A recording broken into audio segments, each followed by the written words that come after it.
What's up, everybody? Welcome to Chris's Watch Movie Party. I'm Chris. I'm Hailey, Horror Hailey. I'm Chelle. And tonight we're doing our top 2023 films. How are both of you going? Good. How are you? Good. It's been fun getting this list together.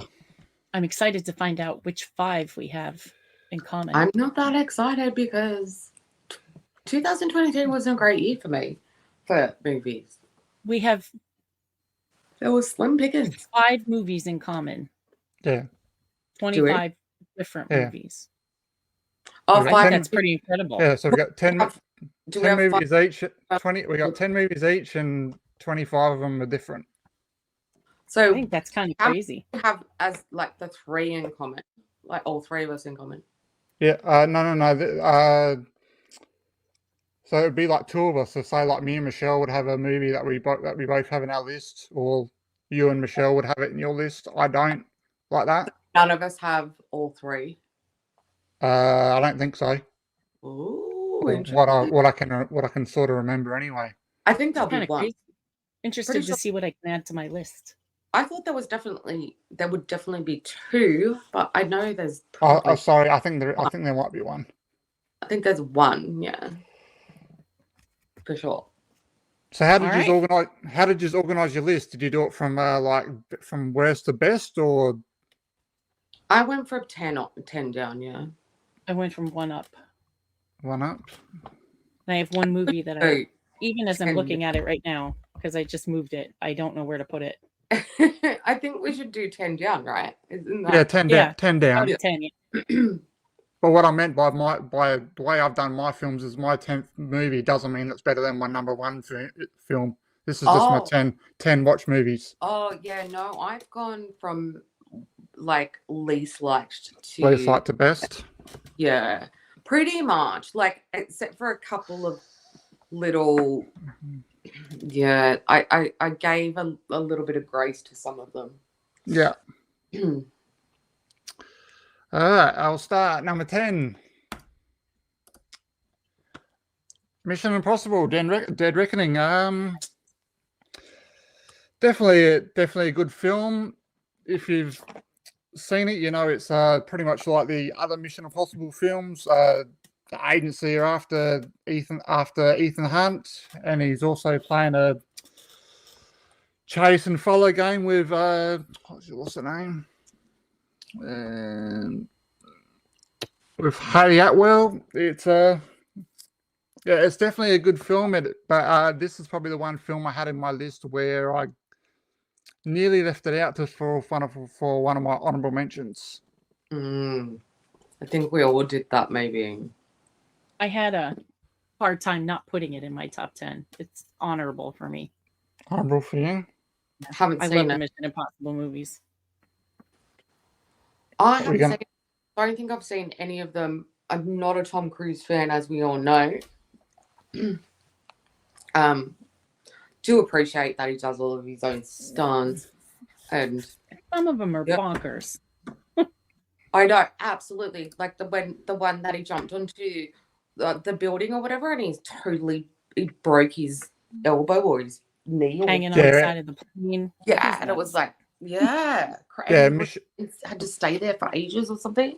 Yeah, Mission Impossible 6. He jumped from rooftop to another one, and as he hit the other wall, he snapped his ankle. Yeah, and I've actually heard since, like, Once Upon a Time in Hollywood and all of that, when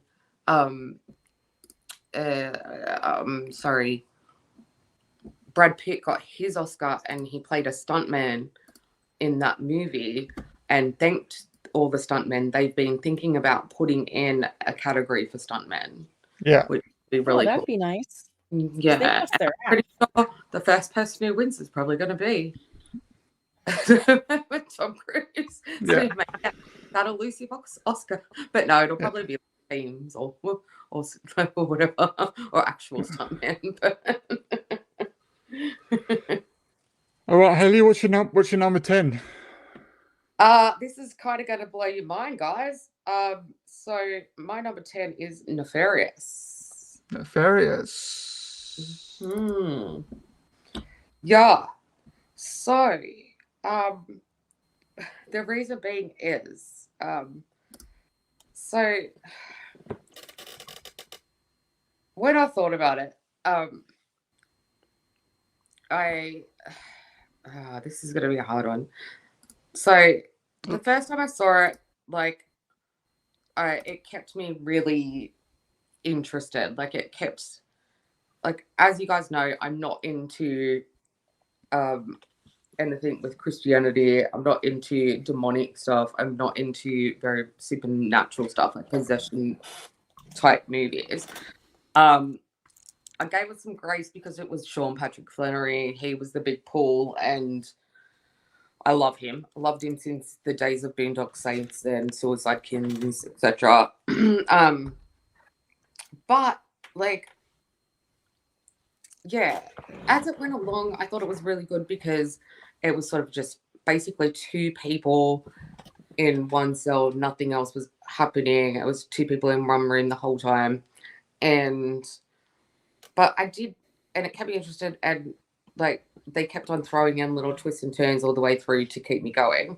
But as you guys know, I hated the end, and I thought that a lot of Sean Patrick Flannery's acting choices were lazy, and didn't feel right. I also thought it was kind of a watered down performance, like and of maybe like a split with James McAvoy or a Primal Fear with obviously Edward Norton. Anyway, so then I watched it a second time around, and those things started to really, come to my attention. So this is just a bit of a long explanation because I know how much you guys love this. Anyway, so second time around, yeah, I really started noticing the performance from Sean Patrick Flannery, and like noticed that, I didn't know why I didn't get the facial tics the second time around because he pretty much said that he owned the body, and like he was only really letting the host come out when he wanted the host to come out. So it wasn't as though it was like fighting him the whole time. So I didn't really get that on the second watch. And then on the third watch, I started to get how everybody was, doing the preaching and saying that they were preaching and, all of that stuff. Because when it came down to it, I was like, I don't think euthanasia is murder. And that's what they were trying to say. And then I don't think abortion is murder. And they were trying to say that too. And I don't believe in the death penalty. And like in all of these cases and practices, like they're all different and unique to the person or the people going through them. And so I just don't think that you can say that it's murder. And that's what they were trying to do to us. So they were trying to trick us in that way. And so I still kept it in my top 10, but yeah, it fell very quickly down to number 10, and it's lucky it's still in 10. Okay, Michelle, got anything to say about Nefarious? It's on my list, so I'll wait. It's on your list. It's on my list as well. So wait, like if it's on our list, should we just say? Yeah, if you want to. Yeah, if you want to talk, if it's on both, if it's on our list, we might as well talk about it now. I've only watched it once. Yep. And I thought it was like basically perfect. I gave it a 10. I do plan to watch it again, just not this close to watching it the first time. But I thought everybody's performance was incredible. And Sean Patrick Flannery was, I mean, I've never seen him in anything like that before. Of course, I've only seen him in a few things anyway. And the guy who plays the guy who's in the cell with him, I can't remember his name.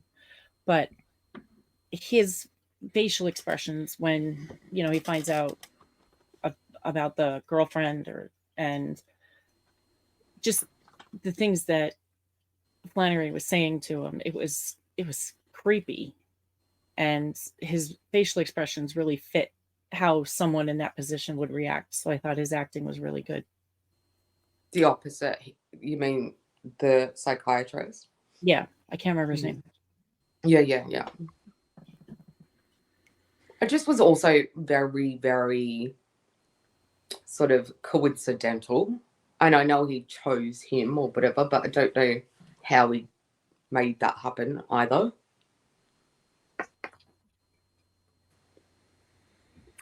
Yeah, I was pretty much hooked on this film from when the trailer came out. Have to agree with Michelle. The performance of Sean Patrick Flannery just drags you in, whether you're into the religion or not. You just sucks you in. You just hang on every word that he says. Yeah, I don't disagree with that. It's the choices that he makes with how he does it. Like, the scripting is not so bad at all. Like, I enjoyed the part where he was explaining about how he became a demon and that sort of thing. But yeah, no, like it just, yeah, the more you watch it, the less you appreciate what he's doing. You wonder more and more why he's doing what he's doing. Like, why is he doing those ticks and things like that? And he just basically then acts like a baby and stutters when he lets the actual host out. And I know he has to do it differently, but it could have been a lot subtler and done better.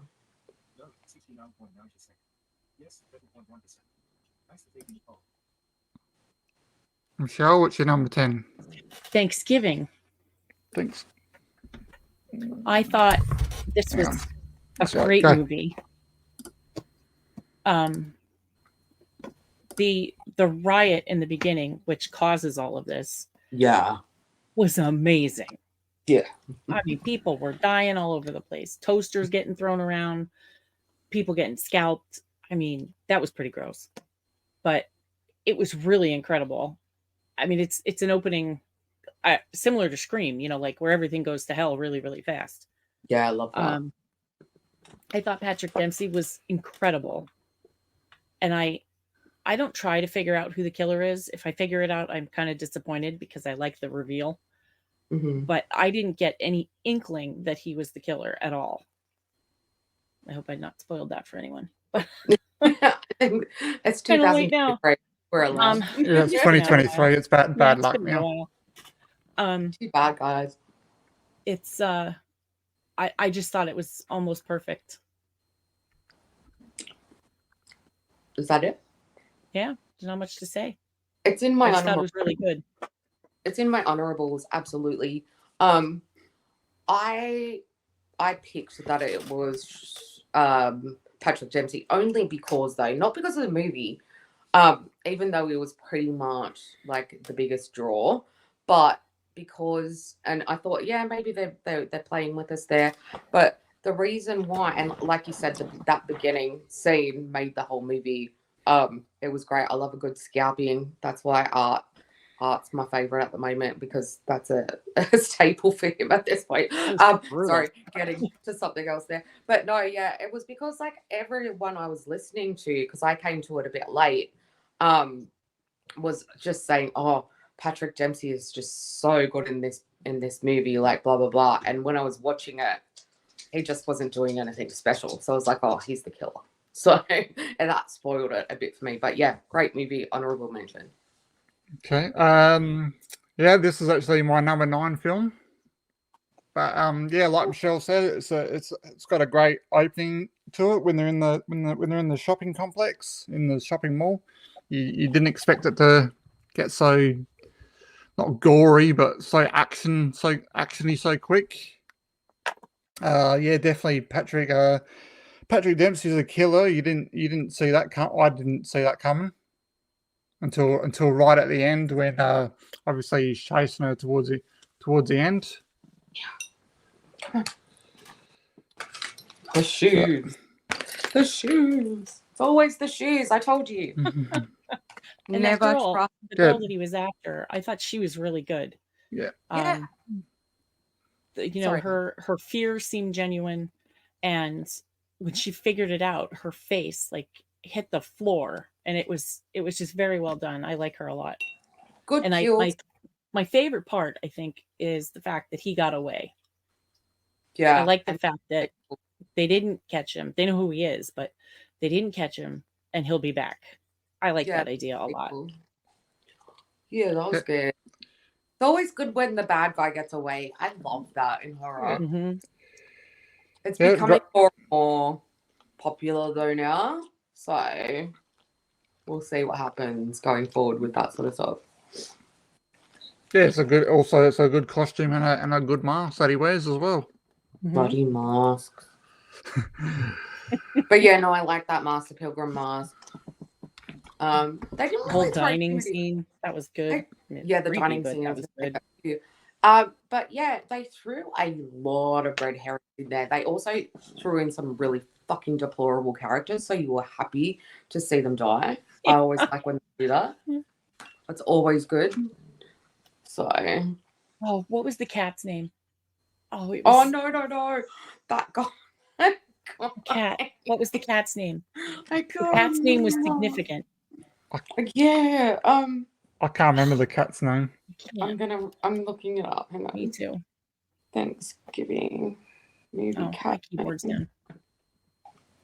It was. Oh my god. I can't remember.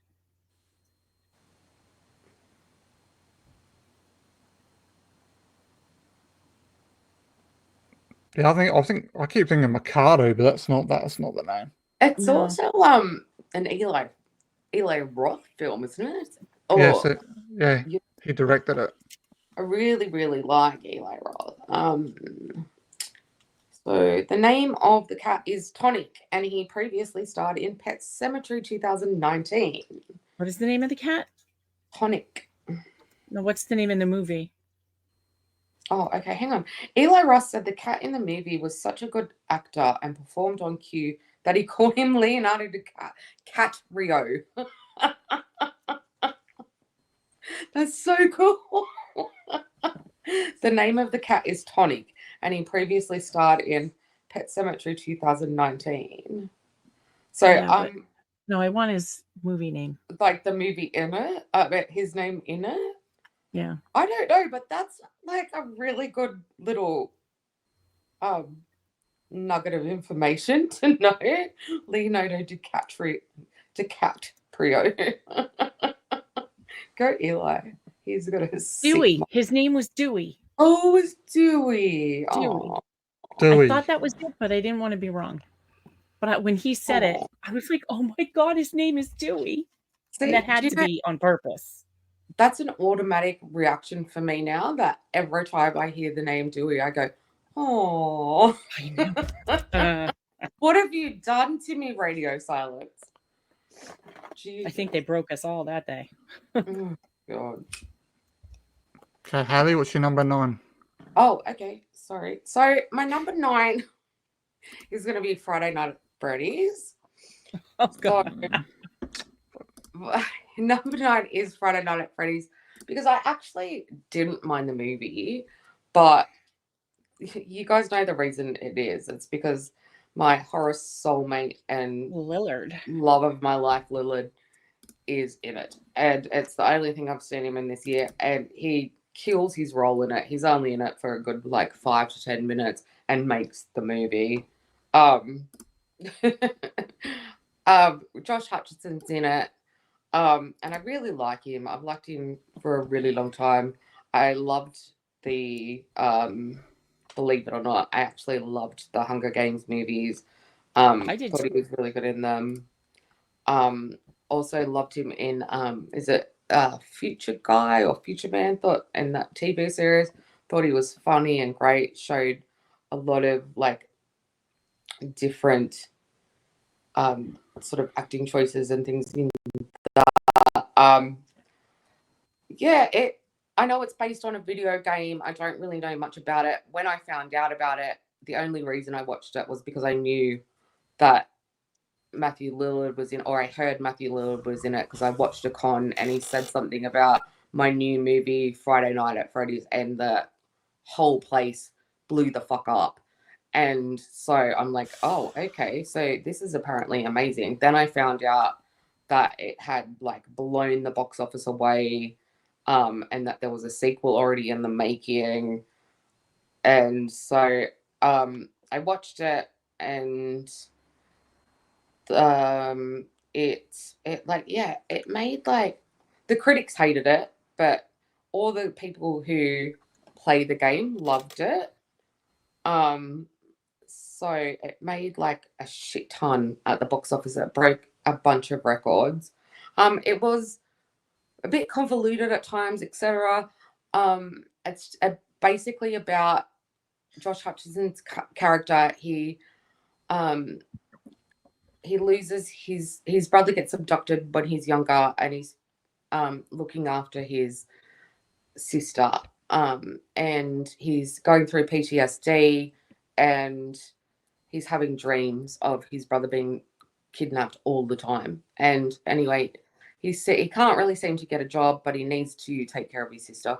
So he goes to like a temp agency type thing, meets Matthew Lillard's character, and he ends up getting a job at this abandoned little like Chuck E. Cheese type place, and he just needs to watch it at night and make sure nothing happens. And basically there's these little robot animatronic things that come to life and seem to be killing people. And there's one really good scene in it where there's some good kills.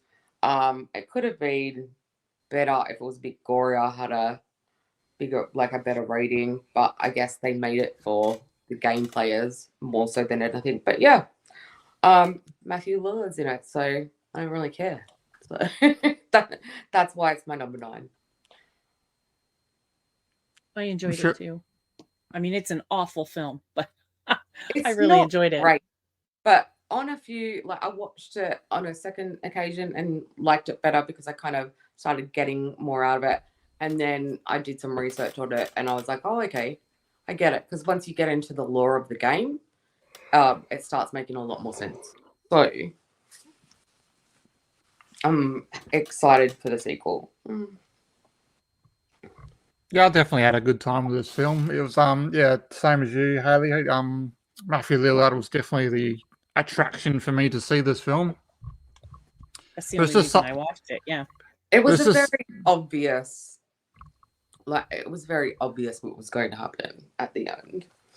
Because I mean, you don't throw Matthew Lillard in that type of part without knowing that he's going to be some sort of fucked up weirdo in the end of it. So, you know what I mean? Because he I had read that something sinister. the other day where he said that this was the best film he's ever been in.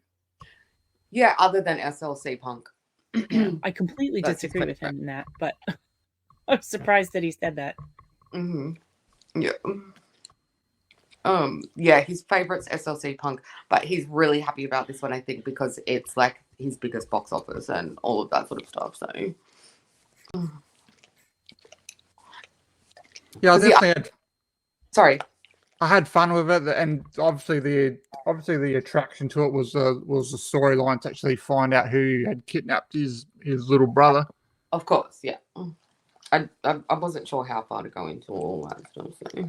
Well, I spoiled Thanksgiving, so let's just do it. Yeah, I mean, that's It's been out a fine. while. It's not like it came out yesterday. Yeah, and that kept, and like everyone's seen it at this point, and I think that yeah, that was pretty interesting to me. There were parts that I really didn't understand in the dream sequences, that I had to go and look up. So yeah, so it wasn't completely, I don't know, it wasn't told well enough. But yeah, I think we'll obviously get more answers in a second. Okay, Michelle, what's your number 9? Oppenheimer. which I know Hailey will completely disagree with. No, I don't. It's in my honorables. I just It's of course the story of J. Robert Oppenheimer, who is tasked with building the atomic bomb, and he's very excited about doing it in the beginning. Several tests failed. He finally gets it, and the thing goes off. And I mean, it's amazing to watch, and then amazing that he figured it out. But then he starts to have doubt. I don't think doubts are the right word, but he's pissed off at himself that he did it, because he now understands that he just gave this huge weapon to somebody and all they have to do is push a button. So he was really devastated that he actually created it. But then they put him on trial for his alleged Russia ties, which weren't what they said they were. They were incomplete, inaccurate, and they basically fried the guy. They took everything away from him, everything that he did, everything that they had. They took it all and basically blamed him for creating the atomic bomb as well while they were in there. And I felt terrible for him. The acting in this film is top notch. absolutely. RDJ definitely deserved the Oscar. He was incredible. Oh my God, finally. Oh, yeah. Cillian Murphy was breathtaking. I mean, he actually looked like Oppenheimer. And it was a stacked cast. Matt Damon, Josh Hartnett for the first time in a long time. Bringing Josh Hartnett back was brilliant. Mm-hmm. It was just fantastic. I gave it 15 out of 10 stars. Absolutely wonderful. They could have trimmed about a half hour, though. Like in the beginning. Oh, absolutely. Yeah. About a half hour, that is unnecessary. But it's Nolan, so he always does long you really need films. to say. Yeah, that always 3 hours long. What I'll say is, yeah, amazingly casted. Like Robert Downey Jr. finally gets his Oscar, and for like one of like a part that will go down in history as one of the best acting performances ever. I get very conflicted with this movie because I mean I know the story of Oppenheimer. I know a lot about it. I know a lot about the Manhattan Project. I think very differently. It's not very black. I feel like it's very black and white in that movie, as far as like your explanation just there was a wonderful way of explaining the movie and what happened in the movie and even what happened in real life to a point. But say those are not things that matter to me. The things that matter to me are that he did it in the first place. He wasn't tricked into doing it. He wanted to do it. And yeah, people turned on him. That's correct. But he also did some pretty shonky shit along the way. He wasn't a nice person. He was a womanizer.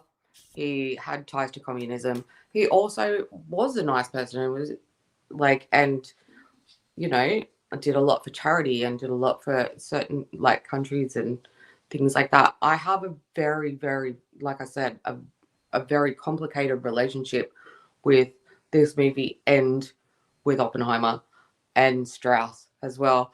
I think that Matt Damon should have got more props again. That elusive Oscar for Damon, he needs it. He just always gets pipped at the post every time.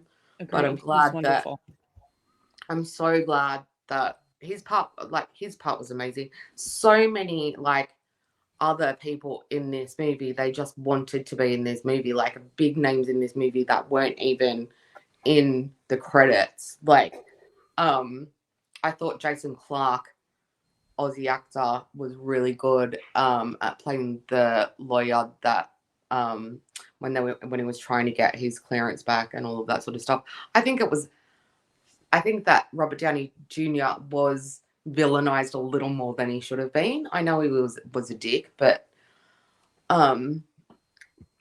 yeah, I don't know. Sorry, like I didn't want to get into it. All I want to say is glad Nolan got his Oscar, his directing Oscar. Come on, Fincher. No, amen to that. And yeah, so Cillian Murphy deserved his Oscar. And like Emily Blunt's performance was great. But look, they're just, a lot of them are just bad people. And just to sum it all up, this is how I feel about this movie: is the last line says everything. That's it. All of those people were involved in all of this. And when he says at the end to Albert Einstein, we really have just ended the world, it's the truth, because that's how the end, if by some other miraculous reason the end worlds, then that is how the world is going to end. Someone's going to push that motherfucking button and we're going to be done. Yes, agreed. Well, I haven't seen this movie, but it is on my watch list. I look forward to watching it. So my number 8 is No, Parker. Saw X. Nice. Nice. Obviously, if you have not seen this film, it takes place in between Saw 1 and 2. It was good to see Tobin Bell back as Jigsaw, as we lost we lost him at the end of number 3. He only did sort of small little cameo parts in all the other Saws after that. Yeah, it was definitely a good film. It was different from the others because it was one big massive trap in one place instead of all these different small traps. Yep. Yeah. Yeah, and the little cameo at the end, which I knew it was coming, was good as well, and can't wait for the next Saw film. Yeah, I didn't know about that cameo. That it's on my honorable mentions. Me too. Yeah, I just I have like a really special relationship with the Saw movies only because like one of my favorite people was part of writing and developing the first one, Lee Winnell. He like I grew up with Lee Winnell as a kid. We're about the same age. He used to do the movie reviews on one of my favorite shows when I was younger. And yeah, so the Saw movies I really do love. Like but they and yeah, this was something completely different, and especially after the last couple were just shit as fucking shit. And I think they brought it back and did well. But like, how long is Tobin Bell going to be able to do this shit? Like, and Right. how? The worst thing they ever did was kill him off. Yeah. Because yeah, he needs to. Well, I mean, they had to. He had like stage 100 brain cancer, so I mean, they had to kill him off at some point. But I guess there was ways around that, like they did with this, right? So yeah, I thought the tongue in cheek, because I mean, Saw originally was about him, you know, taking deplorable people and testing them to get out of these traps because Giving him appreciation of life. Yeah, because he was hard done by people. So he was like giving these people that even were like doing wrong things by him and as it went on, his wife, etc., tests to get out of it because they'd done something bad. And I always thought that was a really, really good sort of idea. And it hadn't really been done before, because what I was going to say about this movie is, like, we always hear about how, like, you know, breaking the rules whereas these ones you need to like Follow the rules. like you have to absolutely follow the rules, you know. So, but then when it started becoming like when it kept on going, like they the jigsaws or the rest of the minions or whichever started breaking all of those rules and just like fucking with everyone because they didn't care and each other and turning on each other, which was always fun too. That was always a good twist. But yeah, that all went out the window. So what was really good about it in the beginning started to piss me off because they just didn't do it. But then even John was doing that at the beginning at times. And that's why I like 10 is because it shows that, you know, he did do things for vengeance as well, you know. And it was like a tongue-in-cheek sort of, you know, nod to all these people who were like, you know, those people couldn't escape that. There's no way. Or those people didn't deserve that. There's no way.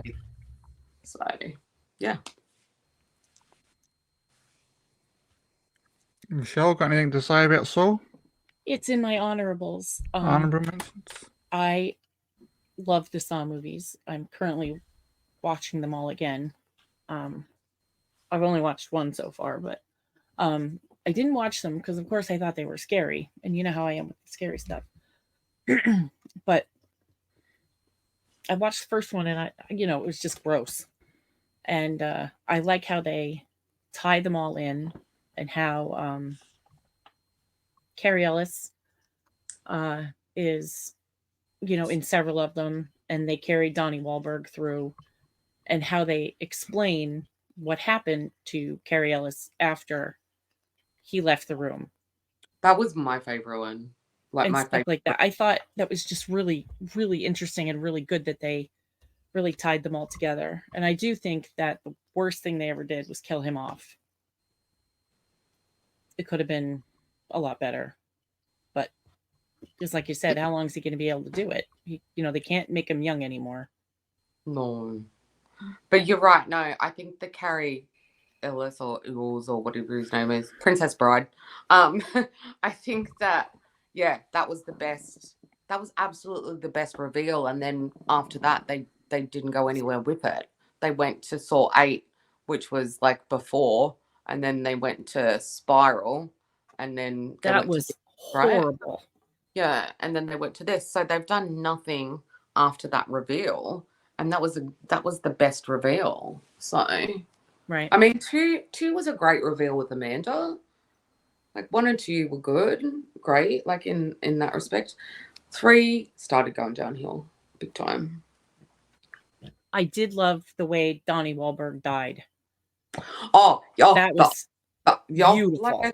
And they're just everyone's saying to this guy, "Do not open the door." This is what I'm saying. Always about follow the fucking rules, guys, and they just don't do it, and it just gives you the shits after a while. Like, and then, as I said, but then they start cheating anyway. So that's when it all just started going out the window for me, for sure.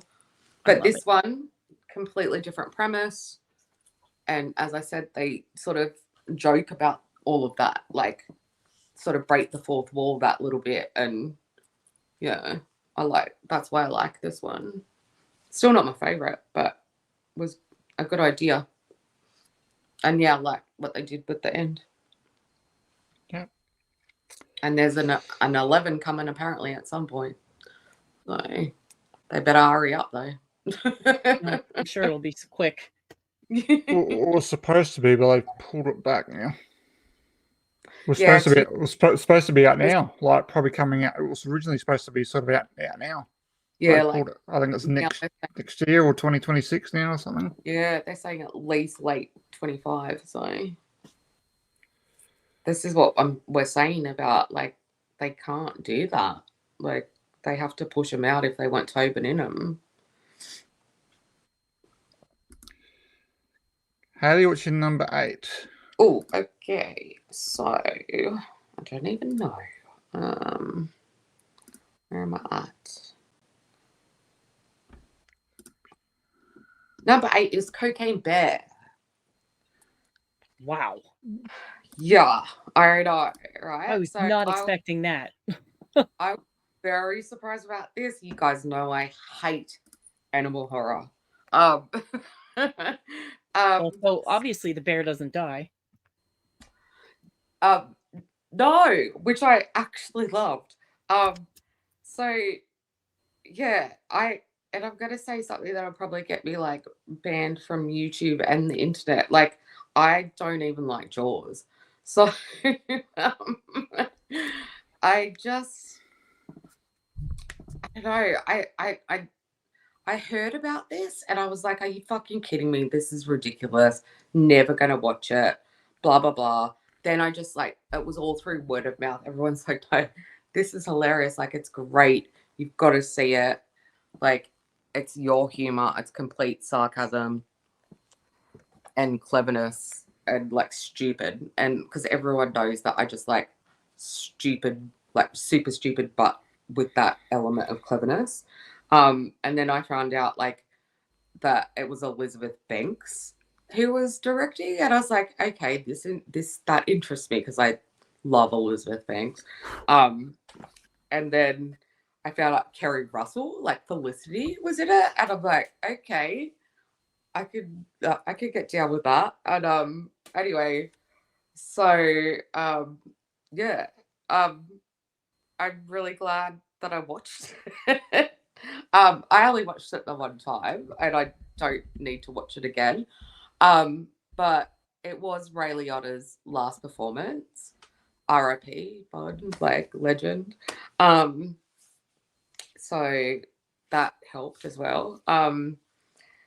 Just yeah, so it's I don't know. It's just so stupid. But it was like a good time. So basically it's just about like some drug runners it's loosely based on a true story. So some drug runners are like running drugs like I don't know somewhere. I don't really remember a lot of it. And they I think they try to jump off the plane to meet the people that they're selling them to, and they drop it. They drop the drugs accidentally or something. Anyway, the bear finds the stash and gets high on the supply and gets addicted and keeps looking for more cocaine. And so the drug runners are looking for it, and the cops are looking. There's a cop looking for this drug runner, and then they introduce Kerry Russell as a mum in it, and her kid, um, and this kid's friend um, go off gallivanting into the park where it's set. And so she's looking for them. So there's a few like stories, it's a little bit convoluted, all coming in together as one. So kind of following a fair few people. But the little boy, and this is my MVP, he's amazing. They do some pretty controversial shit with this kid. But he's so good. Yeah, anyway, the whole thing's fucking insane.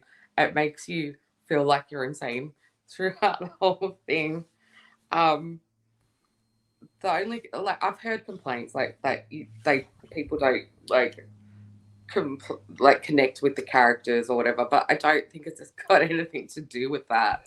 It's just like a wild ride, and it just might be because I don't know. I like Elizabeth Banks's style, or it had sort of like a bit of her in it, that I liked it so much. But I don't know. I think people would probably like it more if they were drunk or high on their supply. On coke. So yeah, that's it. I watched the trailer, and I said nope. There was no way in hell Same thing I was until gonna I watch started. it. But after your I stunning remember. review, I will definitely watch I it at least just- once. It's a good time, and like it's worth it just for this kid, man, and also just Ray Liotta, So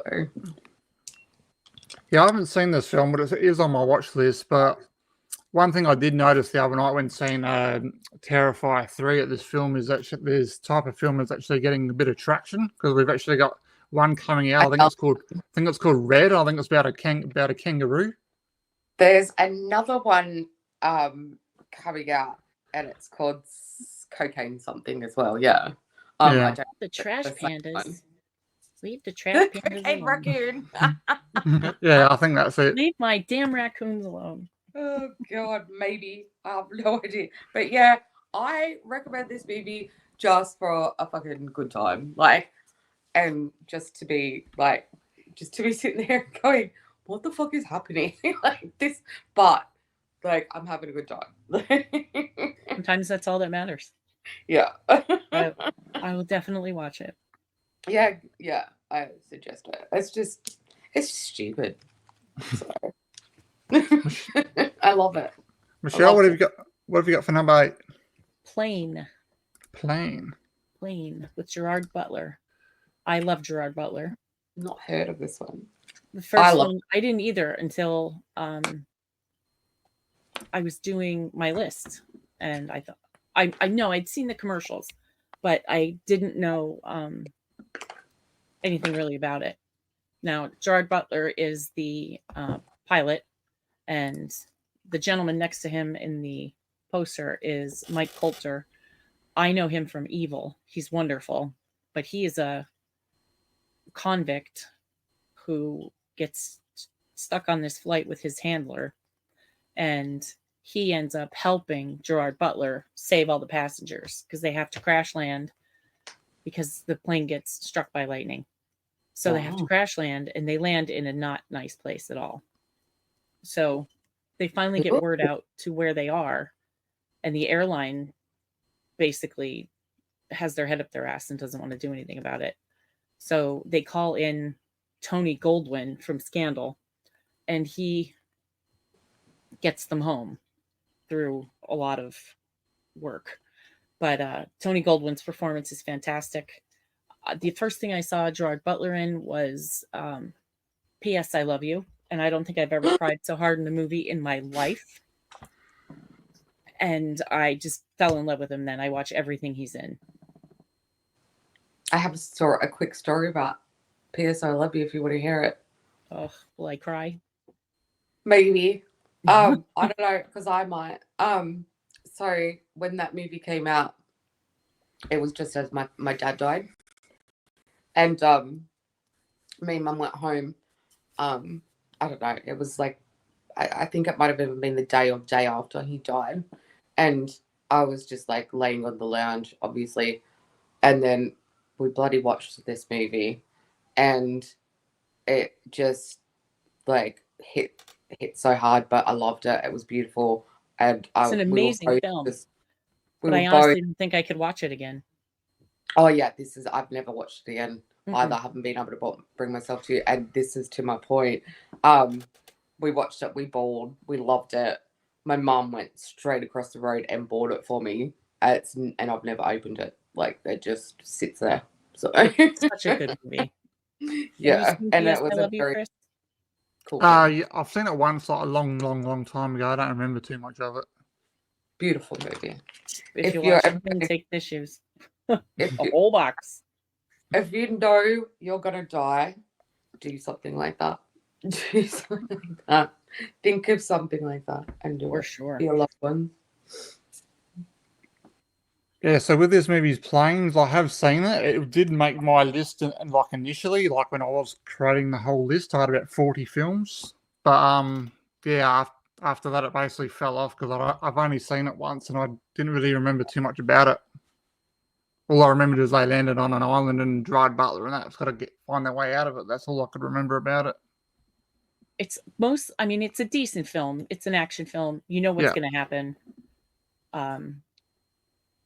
You know that the passengers are like something bad's going to happen to the passengers, and then Gerard Butler and this guy, because he's built like a brick shithouse, so you know he's going to help. Yeah. But it's typical. But I thought it was well done. It was a good movie. It was definitely different. But I recommend it if you like Gerard Butler. Sounds good. I haven't watched anything with Gerard for a while. I love that he can do anything. I love the Fallen movies with him and I've Morgan not seen Freeman. them. Olympus, London, and Angel, and another one's coming out. Oh, But I've heard of them. Yeah. I love them. I watch them probably 3 or 4 times a year. I wasn't a massive fan of the last one. That's my favorite. Is it? Is it? Yeah, Angel's my favorite. Okay. So I'm a big fan of Olympus, the first one. Good too. Did you say you haven't seen this, Hailey? No, I haven't. I haven't seen it. So that's Okay. 2 I haven't seen. Highly recommended. This And the film- Fallen, if you haven't seen those. Yeah. My next film was probably going to shock a lot of people. Oh boy. Wait for it. Oh, I love that. Anyone but you. It's on my Right. list too. I absolutely love this film. Sydney Sweeney and Glenn Powell have got a chemistry like no other. They do. It's they definitely did it good how they start off in America and then it swaps the humor to American humor to Australian. Yeah.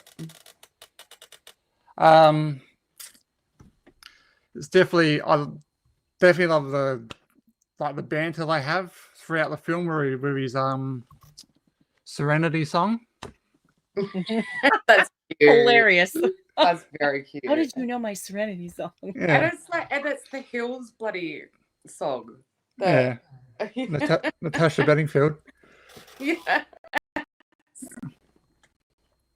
This is on my honorable mentions. It's not in my 10. Yeah. Yeah, I will agree with a lot of people. It is very like cut and paste. Like you know what's going to happen, but it's a very fun movie. Yeah. Probably, They do it smartly. This would probably be my third most watch of third film of 2023. I do watch this a lot. I do too. I love it. That's all I got to say on it. I don't think that I get the chemistry thing so much because I'm not like the Twisters fan or whatever, but they definitely do have the chemistry. I think in this movie my favorite part of this movie is that Brian Brown's in it and he absolutely steals the show. He's fantastic, absolutely. He just steals the show for me. He's so fucking funny. And I love the fact that he's not afraid to be inappropriate in this movie. Like, that is what made this movie for me. Like, he was just so charmingly wrong all the time. And Brian Brown is just, I've just loved him forever. Like, he's a staple here in Australia and haven't seen him in anything for a very long time. I don't think he's acted for a while, and that's all I'll say. Yeah, liked it. Loved it. Very, very good movie. Yeah. Why are you giving me the hat? It's a radio play, motherfucking. And yes, I did like when they were singing the song together. And he's like, how do you know? And she's like, just trust me, I know. Yeah. I agree the chemistry with them is fantastic. It's like they've known each other their whole lives. And Glenn Powell, I mean, honestly, that's all you have to say about he's beautiful. But it's a typical chick flick. You know they're going to end up together. I like the way that they met. How he's like, honey, what would you like to drink or whatever. The intro was very, very good. And how they split up was good too. How, she walked up to realize she made a mistake and he was making the same mistake at the same time. Yeah. And it was a pattern for them as well. Mm-hmm. And when you watch a chick flick and the dude says everything to the girl that every girl wants to hear, to me, it looks fake. Wrong. Mm-hmm. They don't have the right expression on their face, or they sound stupid, or you just know it's not genuine. But he is so good. It looked like he was actually saying it to her because he was in love with her. Glenn Powell to her, not Mhm. not Ben and B, you know? And I mean, you know, people say women are difficult. Watch this movie. Women are easy. Just say No, that stuff. she Say was that stuff. difficult. She was You'll super get it. difficult.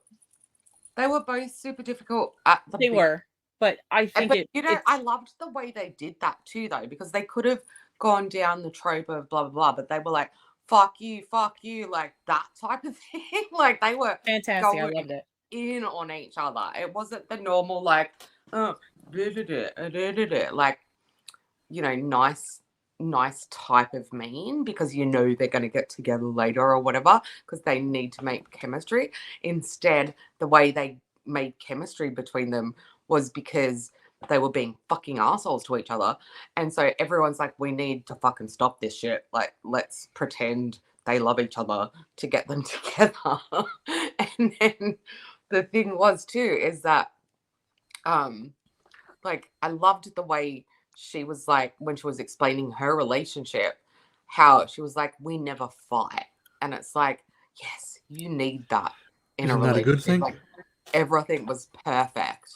Like, no, Kevin see, and I never fought either. that is a good, yeah, but like there's no like I don't like to fight either. I don't like conflict, but you need that little bit of like fire there.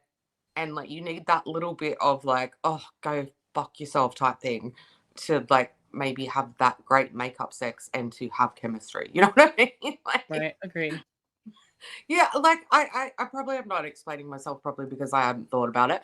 But yeah, no, I just like how they, even though they were being super mean to each other, they still had that dynamic, like that, like I just want to fuck you dynamic all the time. And then also you could see that they loved each other as well. Like they were falling in love with each other as well. It was done very differently to your normal rom-com because I like Mhm. you, Michelle, I'm not a huge rom-com fan. It really depends on how it's done.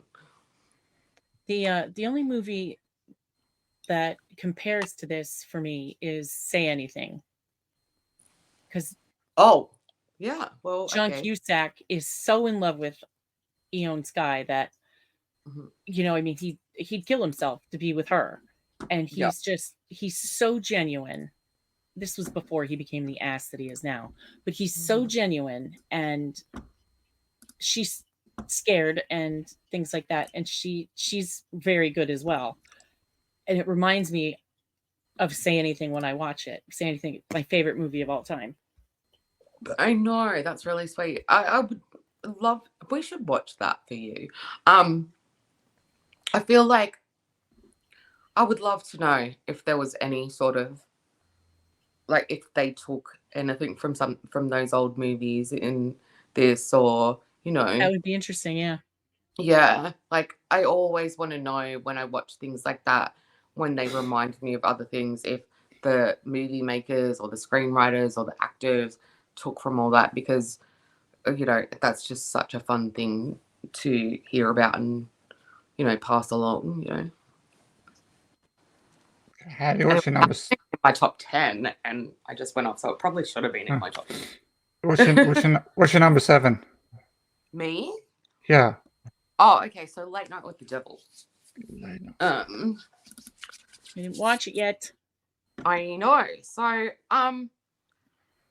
So this was made in Australia, so that's a plus. Like, okay, so I heard like nothing about this movie at all. I came across it and just saw it and was like, just saw the photo, like the poster, and just was like, okay, I'm just gonna watch it, sort of thing. So ended up just putting it on because like I was going to watch something else. I can't even remember what it was, and just saw it and was just like, I just want to watch this, and so watched it. Yeah, so there was like no marketing that I had seen around it. No, nothing. It's now on Shudder, which probably will tell you something about it. But it ended up doing okay, like at the box office, considering what it was. so it has Destination. You love him. Oh, I love him. Shell. David something or He's other. the lead actor. David D. Like he has been in so many movies, and this guy is seamless. He can do any role in anything. Can be small, Totally agree. can be a bit larger, and he is not one of these one note guys. He's not even like a character actor. He just can do like anything. And so I feel like that just needed to be said. So it's set in 1997. And basically, so he does a talk show from back then, and like so they put in real elements as well, so it's kind of real world at the time. And so he's a talk show host, and he goes up against Johnny Carson, and like every year, every sweeps time, he just misses out. Like Johnny Carson gets him, like tops him every time. So awards shows and ratings and all of that, Johnny Carson hits him every time. And so at this point, it's a Halloween night show, and things have happened, which I'll just get to in a sec. But this is basically like his last chance at, sort of saving his show, saving his career. And, he's desperate. And so basically, what I'll say is just quickly, it's filmed as though like it's an actual talk show.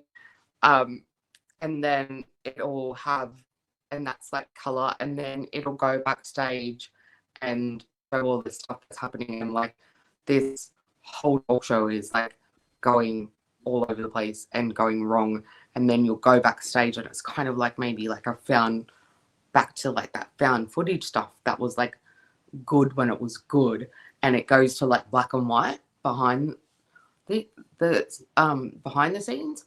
Anyway, you really have to take notice of the first 5 minutes of this movie, because it kind of like, it's like a documentary style black and white thing, and it explains about his life and all of this Johnny Carson stuff and like his show, and it explains like his life outside of the show, which you just need to take notice of this if you're gonna watch it. So anyway, You said I couldn't watch it without you. yeah, I think this is one that So, you can't. I mean, we'll have to watch it when Chris yeah. is on. And this is one that like I could definitely watch over and over, because it's something I think that you would pick up more little things too. So anyway, so where am I at? So yeah, so that 5 minute thing, it gives you a breakdown of like his life, the industry. It talks about like him, and he had a wife, and he, like after and she died, never smoked, and died of lung cancer, right? But that's when like everything started to go downhill for him. So okay. So yeah, so you kind of see this is where like his genius as an actor comes in. Is like he's one way in front of the camera, charming as hell and really cool, and then like behind the scenes he's a completely different like way, but he's like a good dude throughout the whole thing. Anyway, so yeah, show's based on Halloween, and then they decide to just have guests on, and they claim that they have supernatural abilities. So they start to bring out the guests, like, so the first one's a psychic, and then they bring out like an author of a book who has been working with a girl who's possessed. But as you guys know, I don't like that sort of shit, right? So they bring out a guest at the beginning who comes in to debunk like all of this supernatural people are, right? And he does debunking it all. So that's all I'm going to say, right? So I really enjoyed that because there were explanations to these things all the way through it. But like, okay, so the ending is like tragic, and it's kind of left up to your interpretation. And it's one of those things that when you've finished watching it, you'll think about it for a while, and you'll go back to it, and you'll, if you can't like figure it out yourself, then you will just like watch review after review and just end up taking what you want from it. Like you'll go to the late night with the devil ending explained stuff. So, but as I said, I ended up watching it a second time, took extra notice of the first 5 minutes, and took my own theories from it. So, but that's why it's clever, because it's subtle, and also the whole debunking thing of the thing. I'd not seen that done before. It's also the guy that plays that character is an Aussie actor who is amazing, and I also respect the fact that at the end of the movie in the credits, they give thanks to the real owners of the land here, which we do in Australia in film and television. So yeah, just wanted to throw that in there as well. Done. I first found him on the reboot or remake of MacGyver. Yeah. In the original MacGyver, yeah. his biggest enemy was Murdoch. Yeah. And I can't remember who he was played by, but I can see his face. The guy was amazing. Absolutely perfect. So I was really worried when the episode, came Murdoch's back, and I'm like, oh no, they're not going to get anybody that's as good as what's his name. Well, this guy is so good. He's so good. He's like an absolute genius. He's in everything. He's fabulous. In the Ant-Man movies too. Yeah. He's just wonderful. I cannot wait to watch it. I watched a quick short with him today, and this was one of the main reasons why I wore the Stephen King shirt, is because they said to him, oh, Stephen King, this is his favorite movie of the year. And he's like, oh my God, really? Like, and he was so like thankful and like humbled by it. And I was just like, this dude, I need more of this dude. Like, absolutely, he's amazing. Yeah. So, thoughts, Chris? Have you seen it? Yes, I have seen it, but you've pretty much covered everything. Probably the only thing I will say about it is little 5-minute scene with the girl in it when they do get her to possessed is probably one of the best bloody scenes you'll watch in movie history. I did want to say this girl in it, amazing actress. I don't know if I didn't really look into her. Don't know if I've seen her in other stuff. I'm sure she's in some other horror things, like I'm not sure what, but yeah, didn't really want to bring her up too much just because that's a pretty big plot point and part of the movie. So just kind of wanted to we'll have to watch it soon. Yeah, just kind of wanted to sort of bring just the bare minimum I could. Yeah. Because all of that everything that I said, you can pretty much get from the trailer, and you can also pretty much get that from the trailer for Chris, from Chris with the little girl. Yeah. Michelle, what's your number 7? Number 7 is Hitman. Hitman. With Glenn Powell. Ooh, Glenn Powell. Mm-hmm. It's a comedy. And about halfway through, I thought it was really stupid and I wasn't going to finish it. But it's hilarious. He's a teacher, a professor, and he moonlights as a hitman through the police department. And obviously they capture people who go to him to have someone in their life killed. And that's how he meets the girl in the photo there. And it's just the characters that he plays, the wigs, the face, you can see some of them at the top of the poster there. He's hilarious.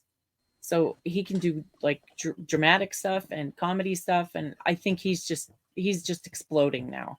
He's going to be really big, really big.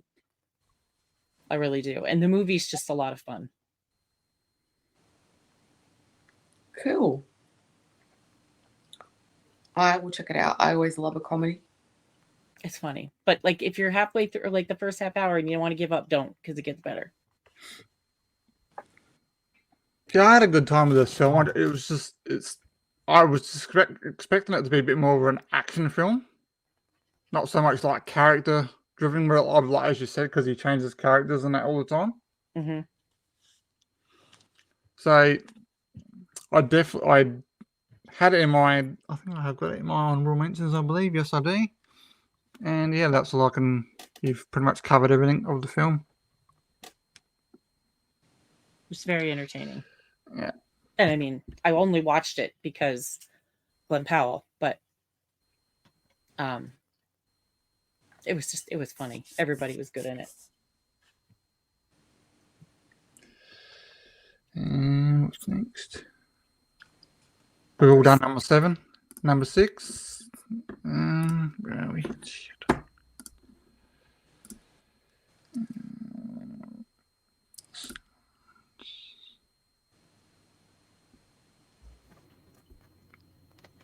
Oh shit. Oh, sorry, that was out loud.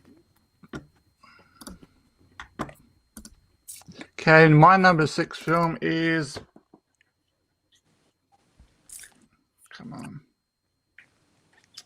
It's a Paramount Plus film, Finest Kind, starring had Ben Foster in it and Jenna Ortega. Ben Foster works on a fishing trawler boat, and he takes his little brother out because he's having a year off before he goes to law school, and the boat ended up sinking. The boat that he owns ends up sinking due to poor maintenance. Oh. So then Ben Foster's got a strained relationship with his dad, so his dad gets him to take his boat out. But then while they're out fishing, they get into more trouble with because they go over the borderline, and so then they get this big massive fine. So then after that, they get into some bit of drug work, and then Ben Foster's dad has to come and he comes and saves the day. It's a very good film. Excellent. I've not heard of it. I'm a huge fan of Ben Foster. Yeah. I never heard of it either. He's done some amazing work. It popped up for me on YouTube one day. I mean, Ben Foster and Jenna Ortega are massive draws for me. So that would definitely be something I'd watch. Yeah.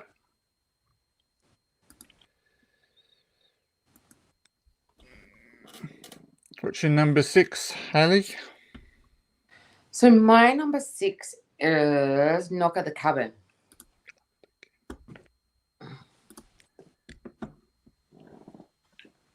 Yep. So this movie surprised me big time, and it makes me think more and more. I've watched it a few times, and I tend to like it more the more I watch it. Things do annoy me about it, but I like the people in it. The cast is great. I like that M. Night Shyamalan Ding Dong has tried something different here. I know he does try different things, and he like at this point he's fucking really hit and miss.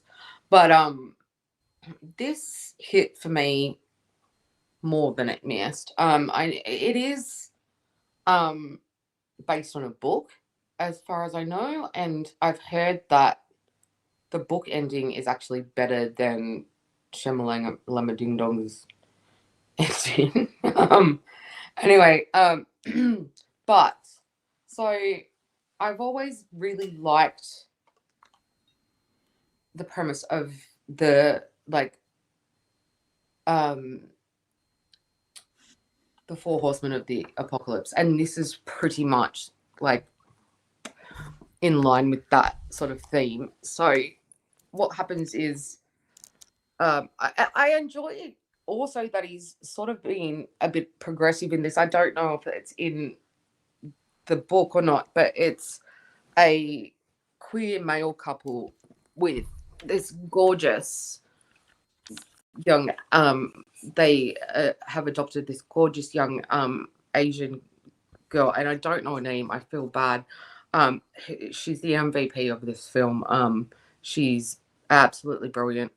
They adopt her as a baby, and they take her. She has like an obviously she's had some sort of abuse before she was taken away from her parents. She has like a scar on her face, and they choose her to take home, which I find obviously beautiful, because those sorts of things pull at my heartstrings.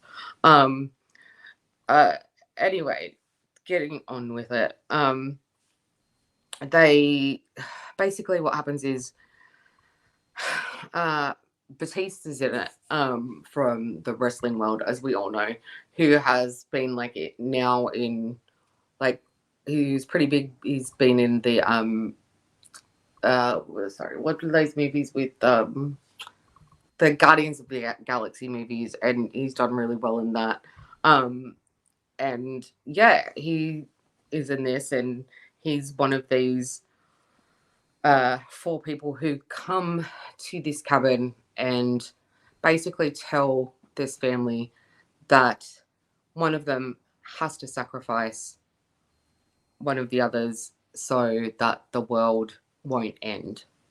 And then basically what happens after that is they tell them that there are different sort of plagues and etc. happening in the world, kind of along the lines of, obviously the apocalypse, a little bit to do with the Bible, obviously, but they don't shove any of that sort of stuff really down your throat at all.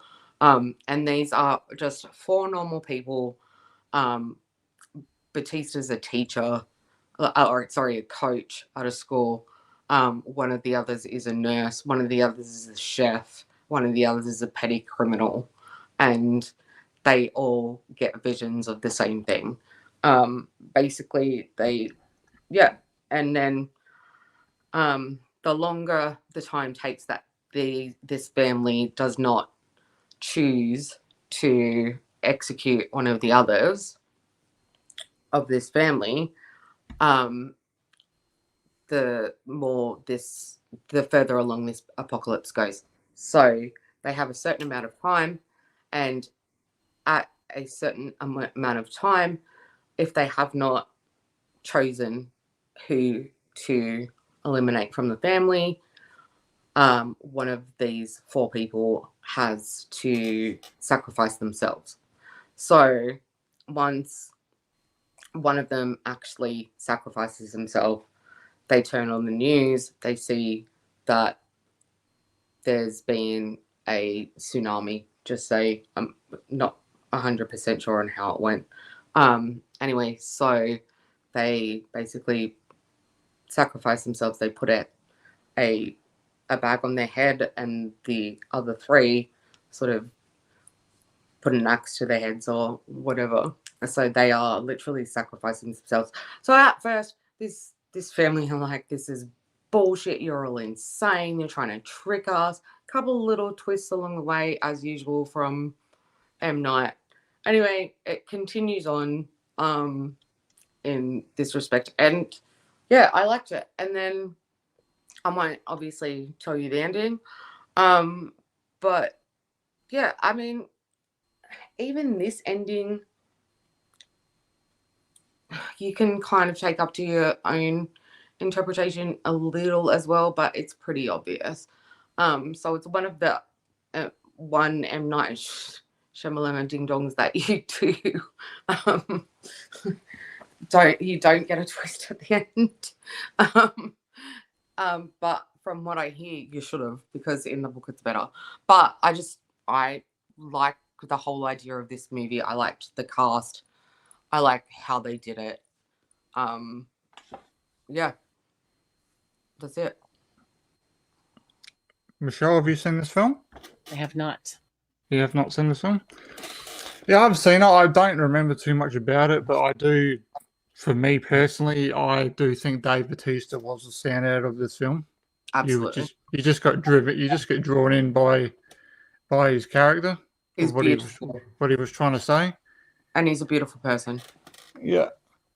He actually does make you believe him. Like, Yeah. If it wasn't for him, then and this little girl, then you would not there would, if it wasn't for them, then there'd be no the charm in the movie, the believability would go out the window. Michelle, what's your number 6? Hypnotic. Hypnotic. I still haven't watched it. I watched the wrong one. Which is good, by the way. Stars Ben Affleck and the guy who's in everything but nobody knows his name, William Fichtner. He's from Armageddon. He was in The Dark Knight. The Dark Knight for a couple seconds. But I love William Fichtner. I think he's fantastic. He was also in Mom. Yes. He was the guy in the wheelchair. Yes. But you can't say a lot about it without giving a lot of it away. So this will be brief. Ben's daughter is missing and he's frantically trying to find her. And these people, they call them hypnotics, can get into your head and make you do or say things that you wouldn't do. In fact, in the beginning, one scene, Fichtner gets 2 guys to shoot each other until they're weighted. So it's people trying to use the hypnotic thing against Ben because they want the daughter, because he and his wife are both hypnotics. Therefore, the child is like the most amazing hypnotic ever built. Oh, wow. So they want the kid. And I can't say how they find her or really much else, but it's really, really good. I bought it without even watching it. It's very good. Sounds amazing. Yeah, I watched it again last night. I love to make things sure I like still that. liked it. I love things like that. Sounds It amazing. was really good. It's thought provoking, and like I love Affleck, and I do adore William Fichtner. I think he's hilarious, even when he's serious. He's funny. I really enjoy him. Yeah, I had seen this film. I had a good time with it, but I think, Michelle, you pretty much covered it as well, because you obviously, if you say too much more about it, you're really going to give away the ending.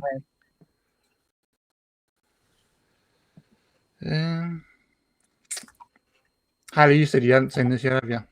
No, I watched the wrong one. I went to and I watched the wrong one, but I'm actually glad that I did because it was actually really, really good.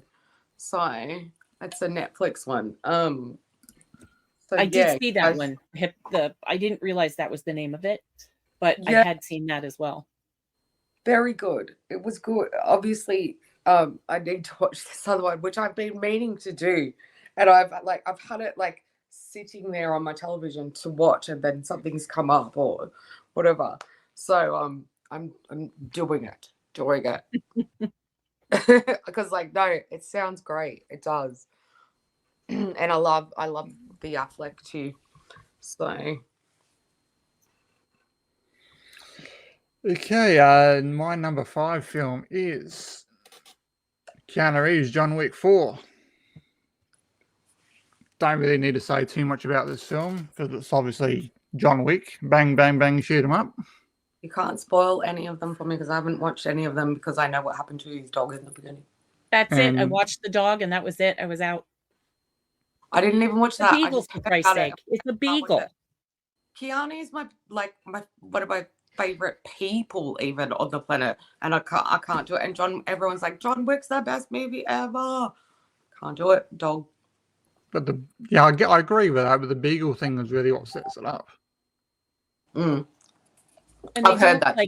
they don't hurt the beagle. Obviously, the beagle's They don't- unalive, but and they just have him laying there sleeping. There's no blood or anything, but kill the beagle. I was out. Same. I just can't do it. Nothing with a dog. Sorry, go, Chris. Yeah, so I was going to say, how do you for your number 5? Oh, me? Okay. Yeah. Well, my number 5 is The Menu. The Menu. Okay. Yeah, go, I'll bring it up. Okay. So Anya Taylor-Joy has been rising through my ranks for a while. Really, really like her. Her performance in this is so good. Nicholas Holt's performance in this is great. Like, I always think of him as like the nice, sweet guy, like, you know, unassuming, does nothing wrong, but he is a fucking shit in this movie. And Ray Fiennes is just, he's the chef that every asshole chef aspires to be. He's this, yeah. He once again knocks it out of the fucking park because he's just brilliant, and he's just the understated performance of it all. This is just a smart movie. This is like, if you're a foodie and you like psychological thriller, bit and a bit of gore, then this is for you. Like, and it's for everyone else. Like, it's a smart film. It's set up well. It's paced well. And the dynamic between Anna Taylor-Joy and Ray Fiennes is brilliant. And the last couple of minutes of this movie just thought was fantastic. I grow to appreciate it more and more and more. It's definitely not for everyone.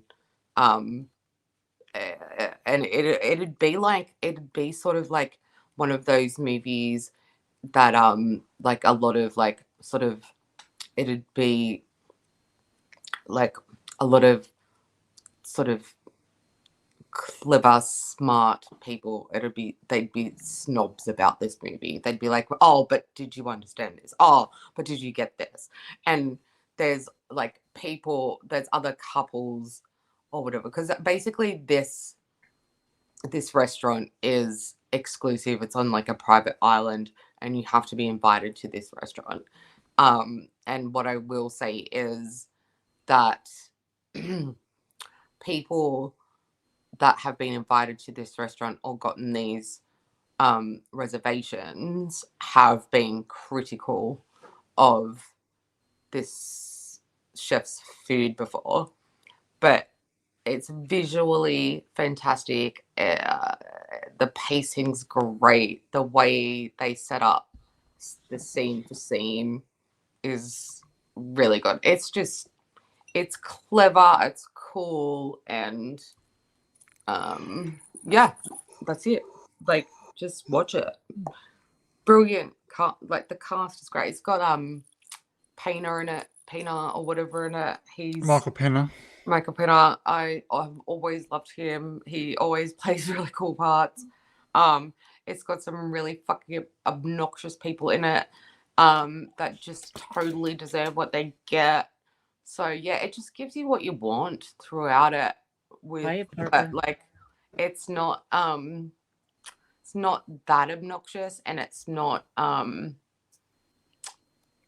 like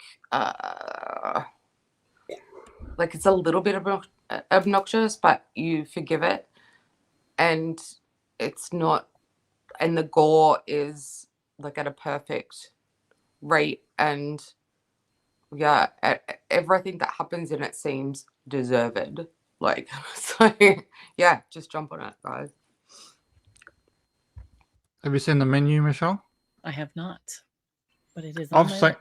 I've seen this, but I don't remember too much about it except for really the end, and obviously I can't say anything about that. So we'll move on. Michelle, what's your number 6? Sorry, number 5. Anyone But You. Anyone but you. So we've already talked. Mm-hmm. Yep. And I loved it for all the reasons I said before. Yeah. Wonderful. Okay. And the rewatchability is really good too. Absolutely. If you watch it again, you're not like, hell, here we go again. Because it's exciting. Like the whole movie, something is happening. Yeah. There's no dead spots. I really like it. As I've already said. Moving on. Okay, my number 4 film is when it comes up.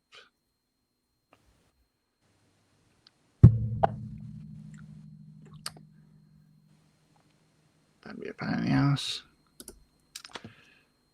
Creed 3. Wow. Actually, I think this film is the best one out of the franchise. So basically, in this film, Creed's basically done his last fight and retired. But at the start of the film, he's basically his best mate goes away to jail, and he basically gets out on his release. And when his mate gets out on release, he wants a shot at the title. So he basically sucks up to him, and he's obviously his mate is actually played by Jonathan Majors, who is an absolutely underrated actor. He's one of those actors who just talks with his eyes. He doesn't need to say much about like showing you his feelings. And then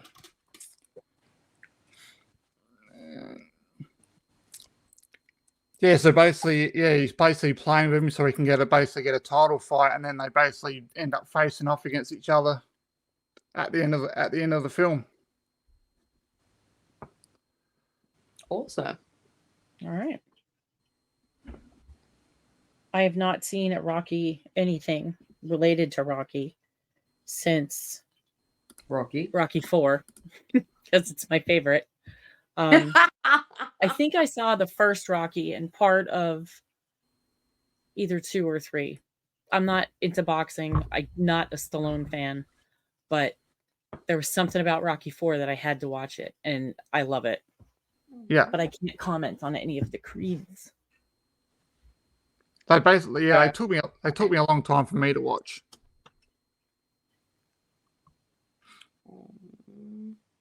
So Hailey, what's your number 4? Just one sec. Oh, stop. I'm not looking at messages. So my number 4 is Barbie. Oh God. Well, I can't. I'm out. I'm gonna tell me when it's over.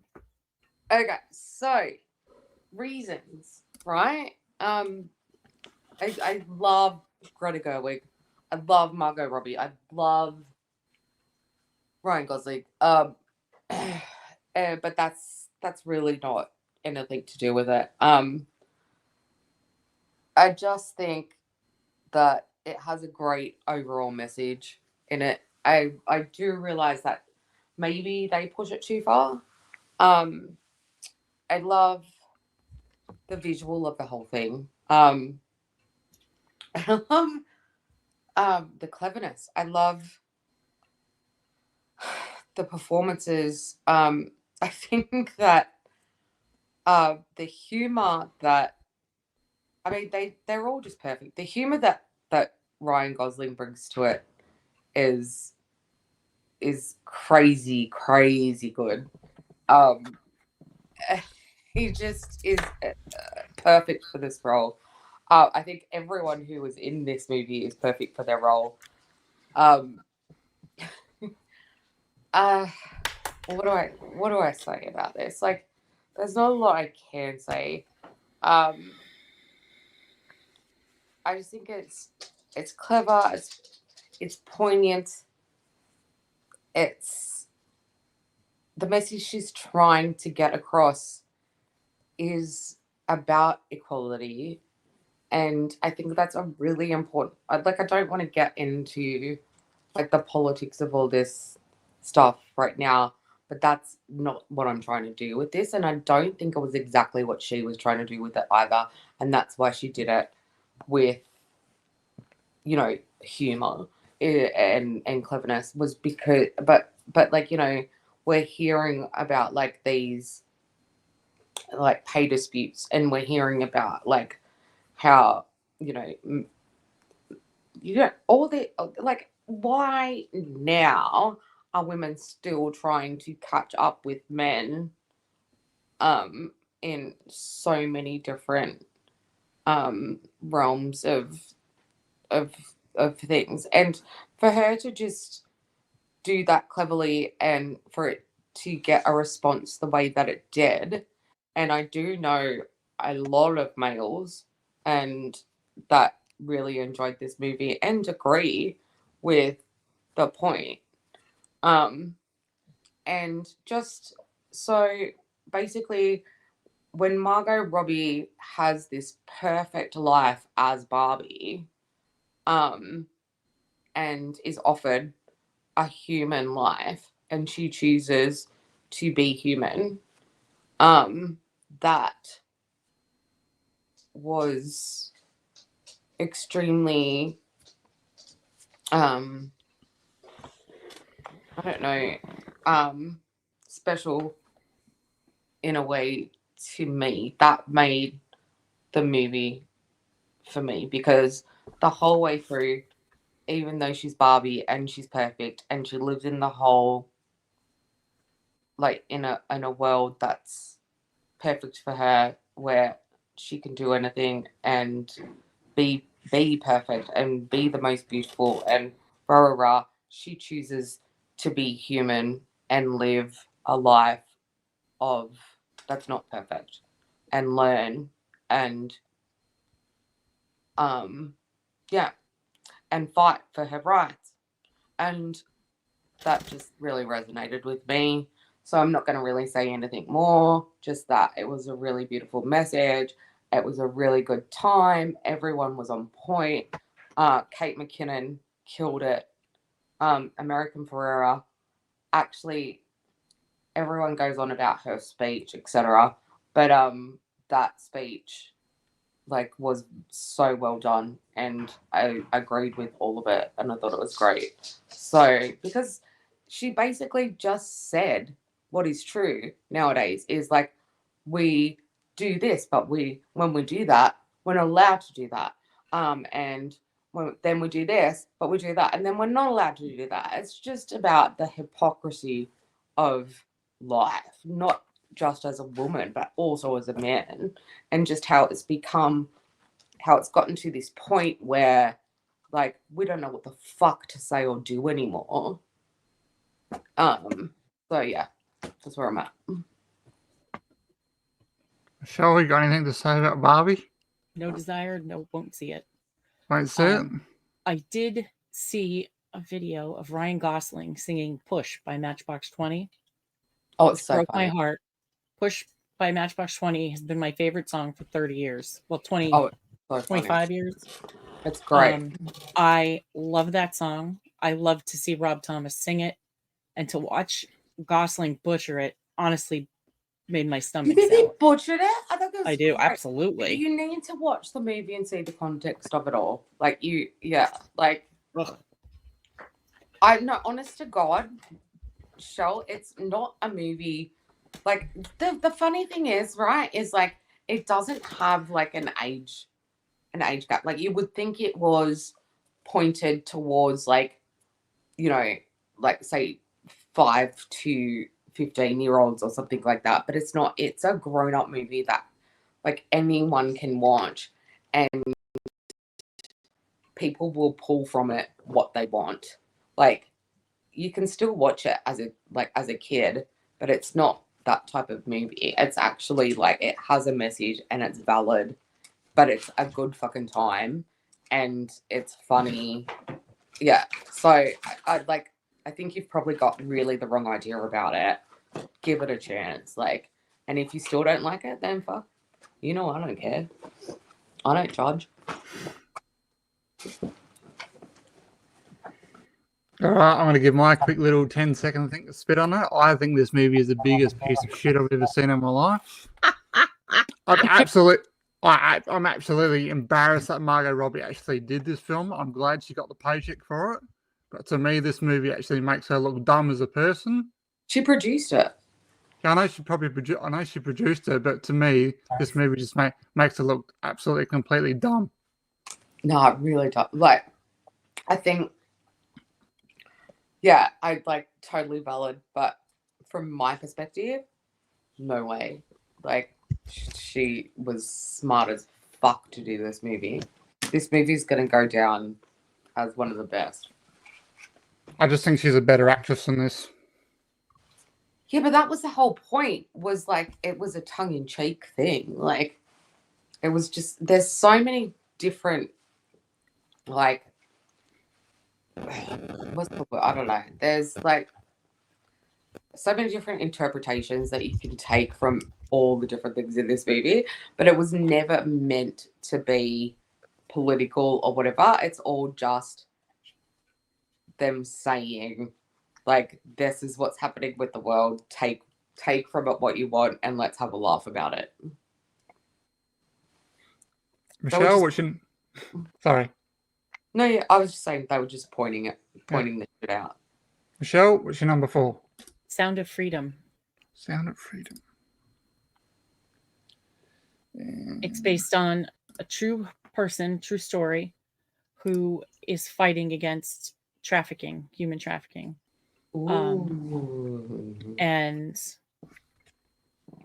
the movie's about a specific thing that he did. He rescued a little boy, and the boy pleaded with him to save his sister, who was sold, and you find out what happened to her, and it's nauseating.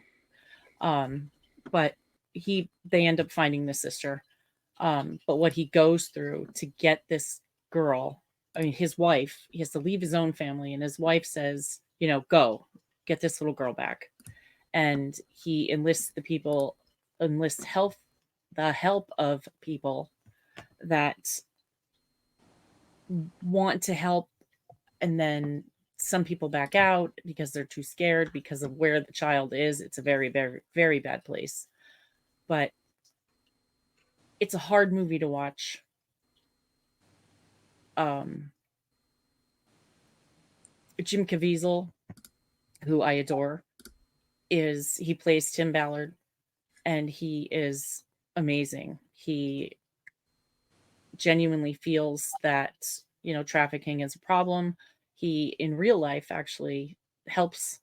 He donates and helps with trafficking issues. And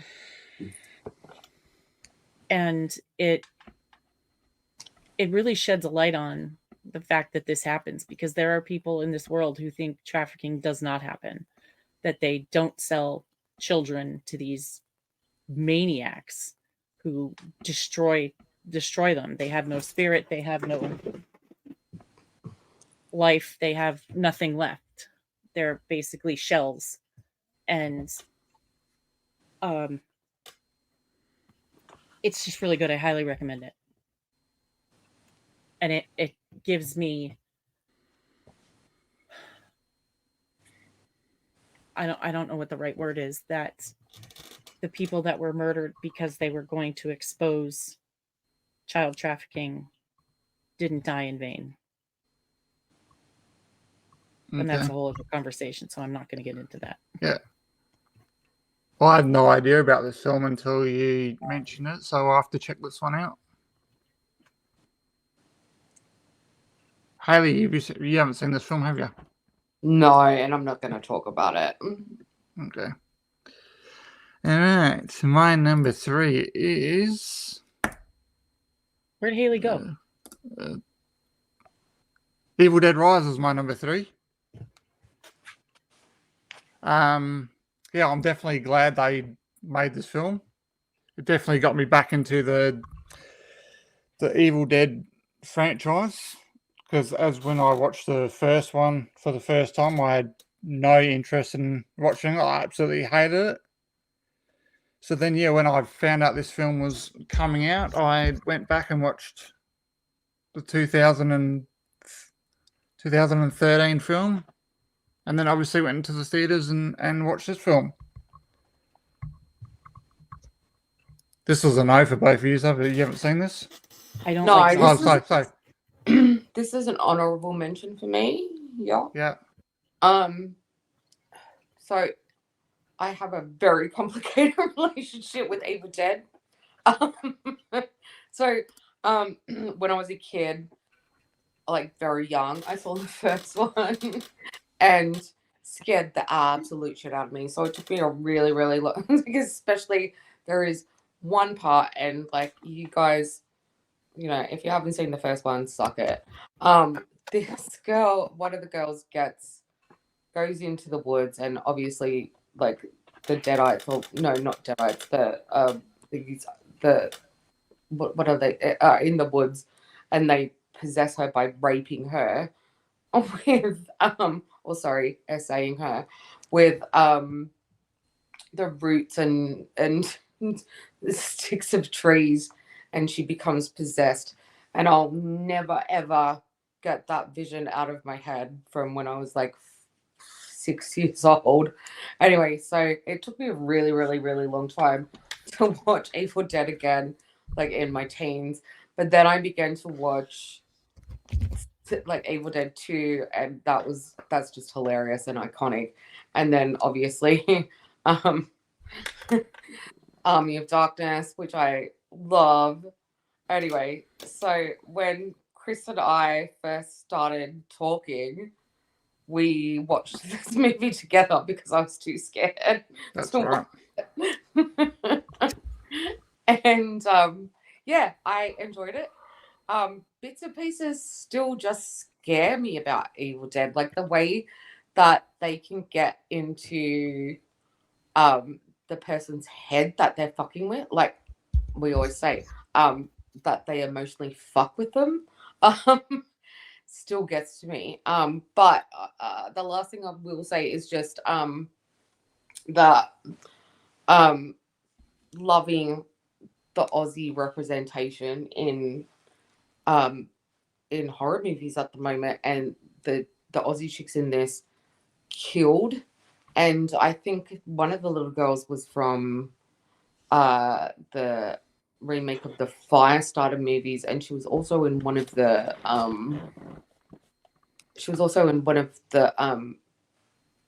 if I'm not mistaken, American Horror Story seasons, and she's incredible as well. Yeah. And Michelle, and I haven't seen this, so Hailey, you're number 3. Ooh, okay. So this is where it gets hard. So this one's super hard for me. Okay. So I'm gonna. All right. So I'm gonna choose The Whale. This movie is just. It's so tragic and so hard to watch, but incredibly beautiful, and just the ending is amazing. After just knowing that Brendan Fraser, like, I mean, it's directed by Darren Aronofsky, who is famous for like doing movies that make you uncomfortable, and this movie definitely will make you uncomfortable. But knowing that Brendan Fraser came through in this performance so incredibly and got an Oscar after everything that Hollywood has put him through, and came back, did this performance, got a leading performance Oscar, is just like so satisfying to me. But yeah, this movie is hard to watch. It's based on a stage play, and basically he is just I don't want to say, look, he's just an off-putting character as far as he's supposed to weigh 600 pounds. He hates himself. He's addicted to eating. There's many reasons why he hates himself. He struggles, through his life, he struggled with his sexuality. He struggled with addiction. He's struggled with mental illness. Basically he's just figured out that he's dying of because of his overeating. Like, he's at the point where he needs help to breathe, and all he wants is, he has a daughter from before he started realizing that he was queer, and he says he has money and that he will give it to her if she, like when he dies, if she will start to spend some time with him, because all he wants is to make things up to his daughter, because obviously he left and she feels and he feels like she hates the world because of it and is just having a hard time. And this guy has the biggest heart, and he's just like struggling and suffering so badly, and it's not nice to watch, but you fall for him throughout it, even though it's hard to watch him in this position looking like he does. And they show a lot of scenes where like he's eating and it's not nice to look at, and like binge eating and things like that. They also have Sadie Sink plays his daughter, and she's very hard to watch too, but you can see her pain. There's a couple of other actors that are in this movie and they play amazing roles. This one's hard for me. It's one of those movies that I probably will never watch again, because it's just so literally heartbreaking but beautiful. And it's he basically, his daughter wrote him an essay when she was young, and it's about Moby Dick, and there's a lot of contrast from Moby Dick to his life, and I'll let you guys, figure that out. But the ending makes this movie for me. I lost my shit at the end of it and just really fell in love with it. So there's really not much else that I can say about it. It's just something that you have to watch and figure out for yourself if you like it or not. I know that it's turned a lot of people off, but I don't know. I just loved it. So I'm just really happy for Brendan Fraser, and watch this movie. Michelle, have you seen The Whale? Lost your sound. I was talking to the Parker before, so I forgot to turn it on. I did see it. I agree with everything Hailey said. I second all of it. It's very hard to watch. It's it's a fabulous, fabulous film. I'm so glad he took this role and he finally won an Oscar because he's magnificent. And he's been gone for so long from Hollywood with good Not reason. his fault, by the way. Well, I said with good reason. Oh yeah. But he comes back in a role like this and takes like every award and is nominated for every award. It's the rewatchability is -10. Yeah. I don't think that I'll ever watch it again either, but it was magnificent. Okay. I have not seen The Whale at all. Yeah. Okay, Michelle, what's your number 3? My number 3 is Nefarious. Nefarious. So obviously we've already talked about that. Yeah. My number 2 is my number 2 is Nefarious. So Nice. Hailey, your number 2. Oh, okay. So It's not nefarious. Definitely not nefarious. Okay, my number 2 is going to surprise you. Scream 6. Scream 6. Nice. Okay, obvious reasons. And it's so I don't know. I'm seriously not sure why I put it in front of The Whale. So I mean, it's fucking obvious. It's Scream. It's there because it's there. The reason it's not getting number 1 is because number 1, there's no Sydney. Number 2, there's no Dewey. The reason it's at number 2 is because there is the best scene of Gale in the franchise. 100%. That phone call was the best. Now, I'm not saying that I didn't love the new characters. I did, and I thought what they did was really good. I'm glad they brought Kirby back.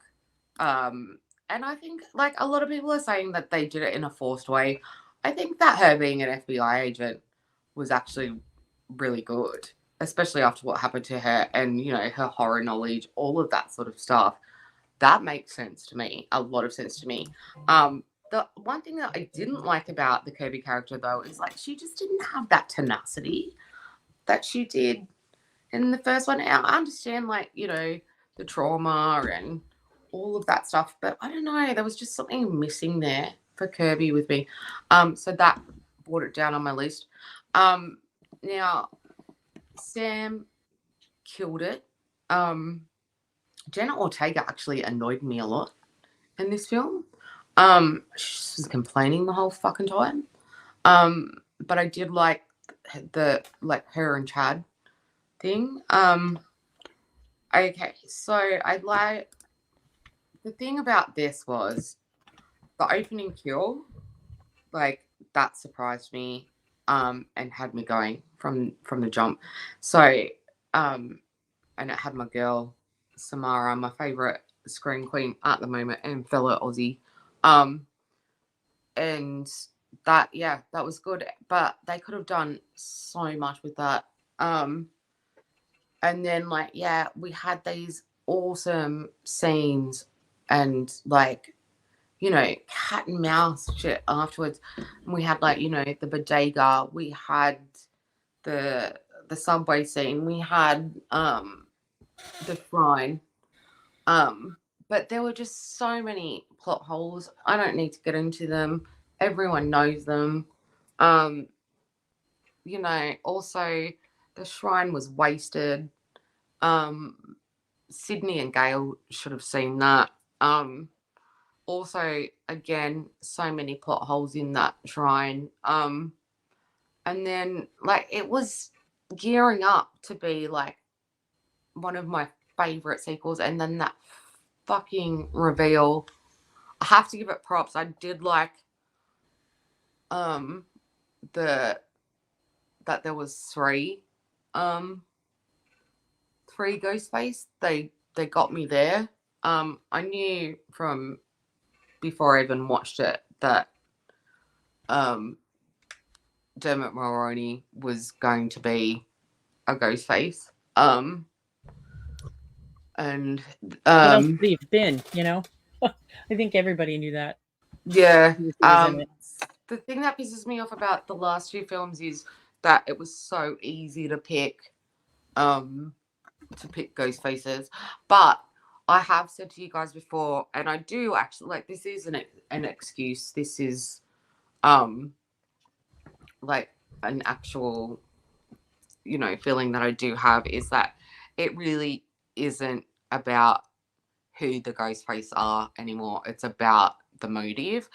And like, they're giving us new motives, which is good. Like, I liked the toxic fandom in 5, and 5 is definitely I feel a lot better than 6. But yeah, like, this was gearing up to be maybe even better than 2 for me. Because they could have just done something so brilliant with the reveal and all of that. But you get that reveal, and Dermot Mulroney's performance, like, he's so much fucking better than that. Yeah, I don't know. It wasn't good enough. And but it's there because it's Scream, and I can't not have it there. And there are, as I said, there are really good reasons for it to be there. My favorite scene of it all was Kirby and Mindy, because I agree with everything they said. If you believe he's dead. Yeah, that was a good little scene. So yeah, the nods to Stu were great, because I'm definitely a Stu believer, as everyone knows. He is my soulmate. He just doesn't know it. I was gonna say, it'd be better if you knew that. He's been happily married since 90 something, but Hailey doesn't care because she's delusional. So Offer meds. I'm just gonna, not medicated today. So anyway, just gonna end it there, guys, because like, I just want to hear your thoughts, because I'm sure both of you have it on your list. I do not. It's honorable mention for me. Oh, okay. Wasn't expecting that. I liked it. I thought the killers were lame. Like, what the hell's Ethan? He had like 6 lines in the whole movie. Yeah. 5 of which were at the reveal. Yeah. I just thought he was like a waste of a character. So he, like, to me, he's wearing the red shirt in Star Trek. He had to be a killer because he was nothing else. He brought, hot guy from across the street or across the window there brought more to the story than he did. Yep. I love Ghostface. I like Ghostface getting a little rough with the shotgun and stuff. I thought that was great. I don't like Vega. She exceptionally irritated me in this film, like you said. And the reason it's not on my list is, well, 1, I like all the other movies better, and 2, The Shrine. Exactly what you said. It was wasted in this film. 100%. Those 2 never should have seen it. Kirby should have. With, oh my god, I lost their names. Sydney and Gail. Absolutely. That, like, even Kirby should have seen it. Scream is still their story. It's not Sam and Tara's. No. It will always be Gail, Dewey, and Randy, and Sid. And it's just annoyed me, and that's the reason I didn't put it on my list.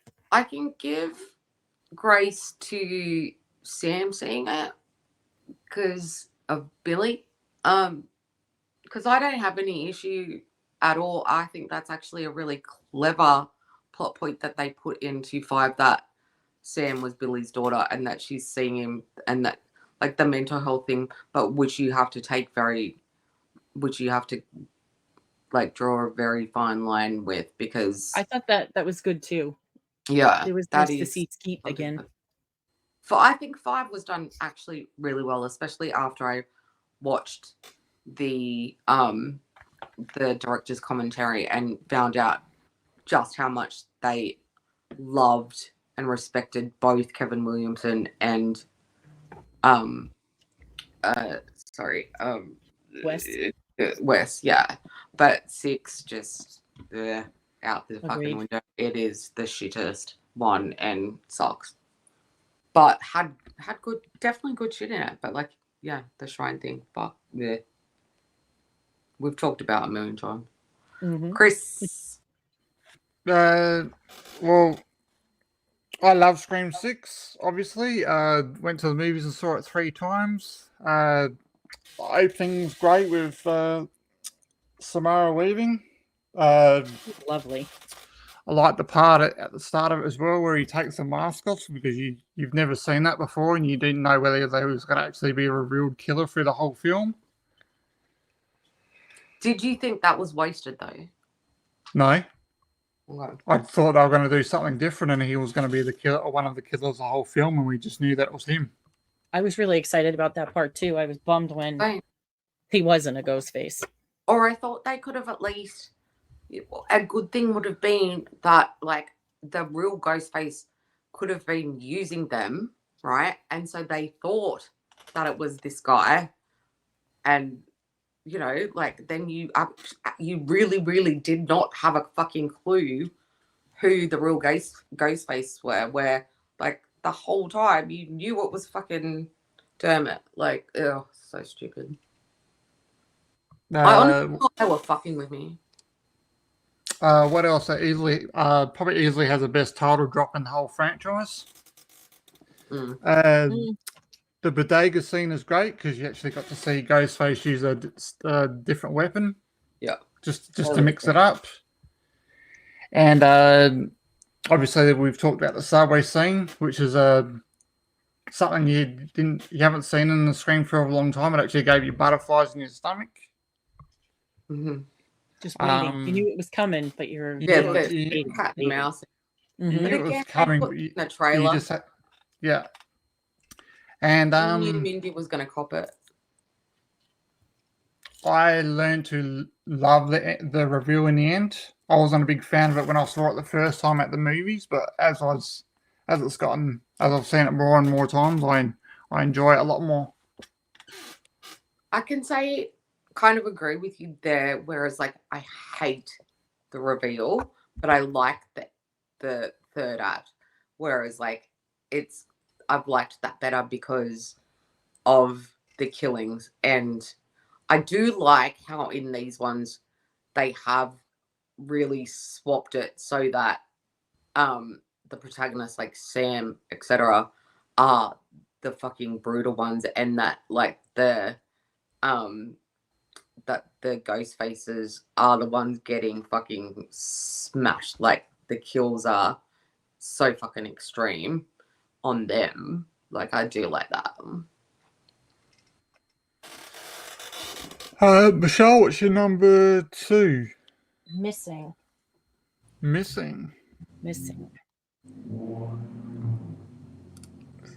It is a follow-up to Searching from a couple years before. In Searching, the guy's daughter disappears, and they show how you can use technology to figure out what happened.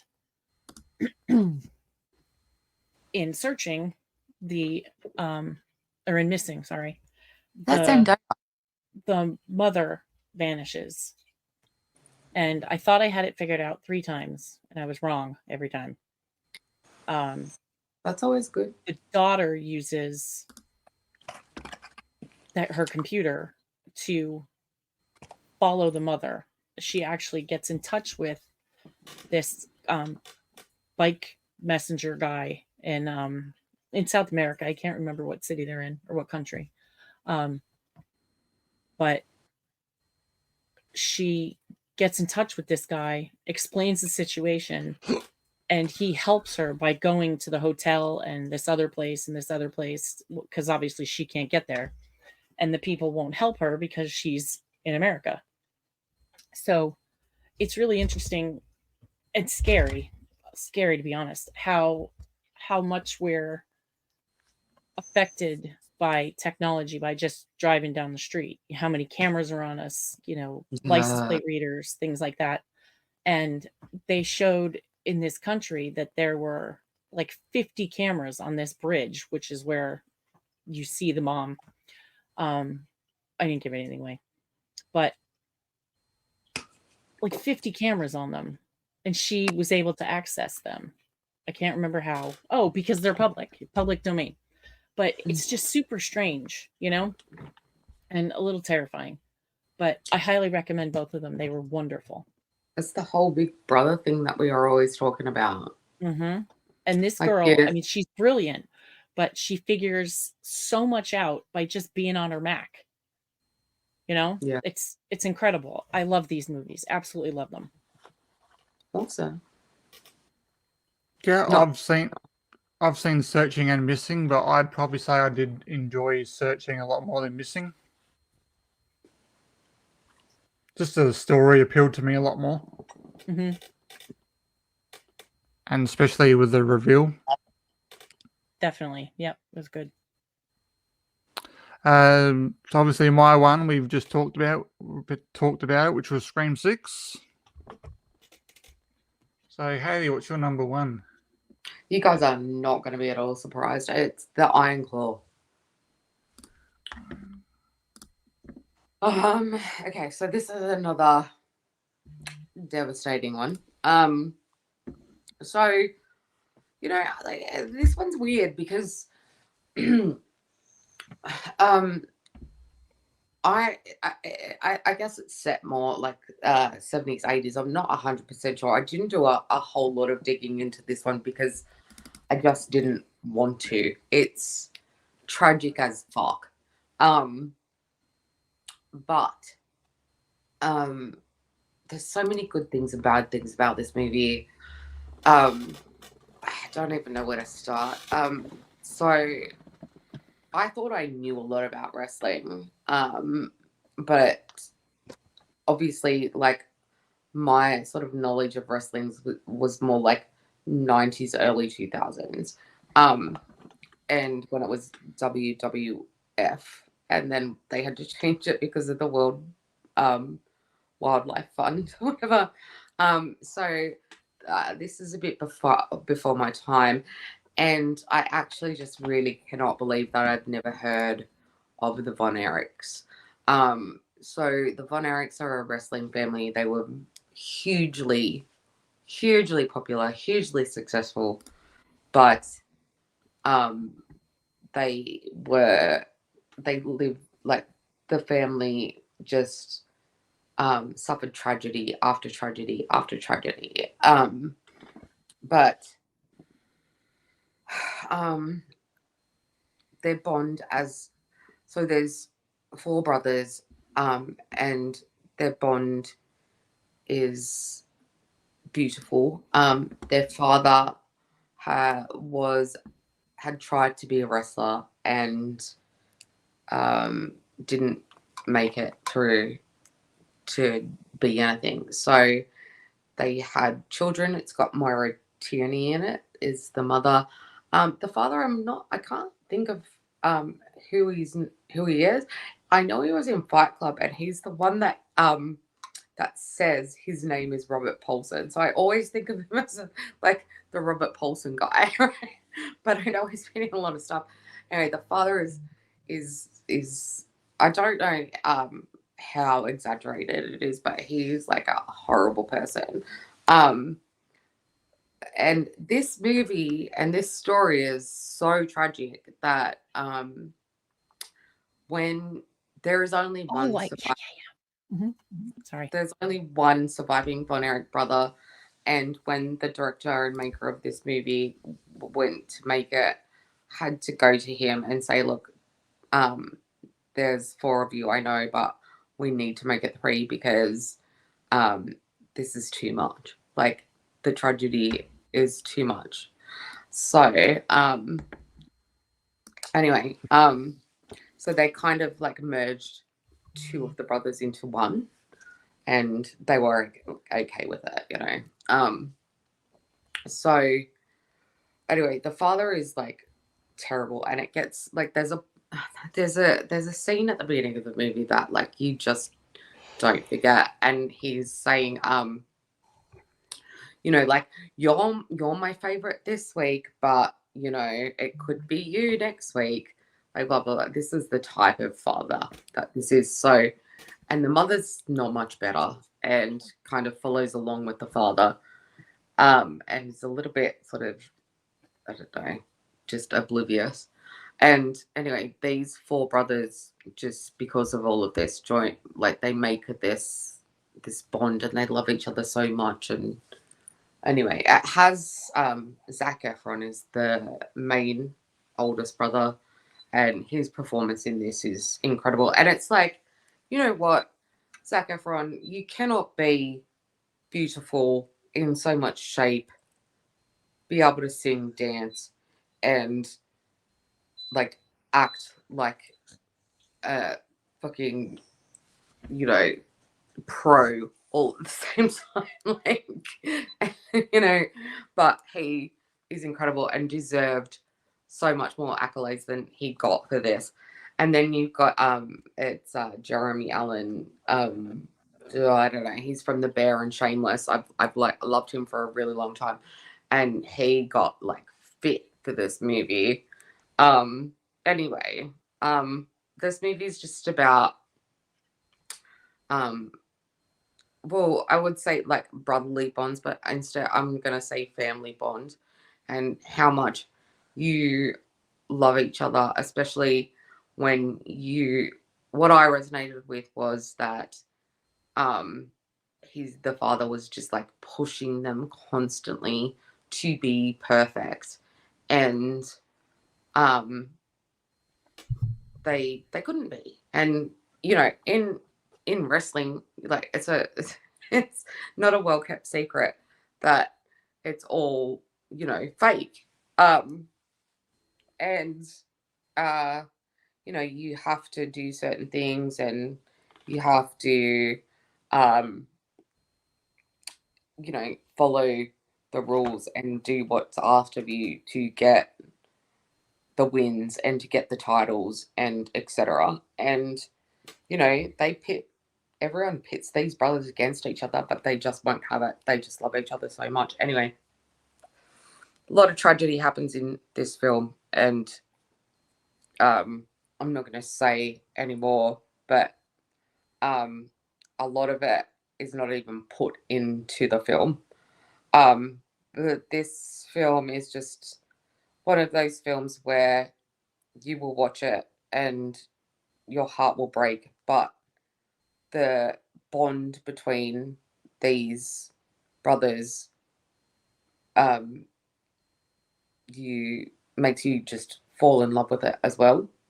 It just hit me in the feels massively, and it's probably more geared to males, but I just really resonated with it, and it's one that you take with you. And another one that probably is a one-off watch for me. Well, I haven't seen this film, but it is on my watch list. Michelle, you haven't seen this, have you? No, I watched it about 2 weeks ago because of all the hype that it got, and I wanted to see if it should be on my list. It's honorable for me. Yeah. Zac Efron was amazing. Mm-hmm. To see that he went from High School Musical to this was enjoyable to watch. I'm not a fan of wrestling, but the movie was very good. The father is played by Holt McCallany. Holt, thank you. Yeah. He I first saw him on CSI Miami. He was on for a couple of seasons.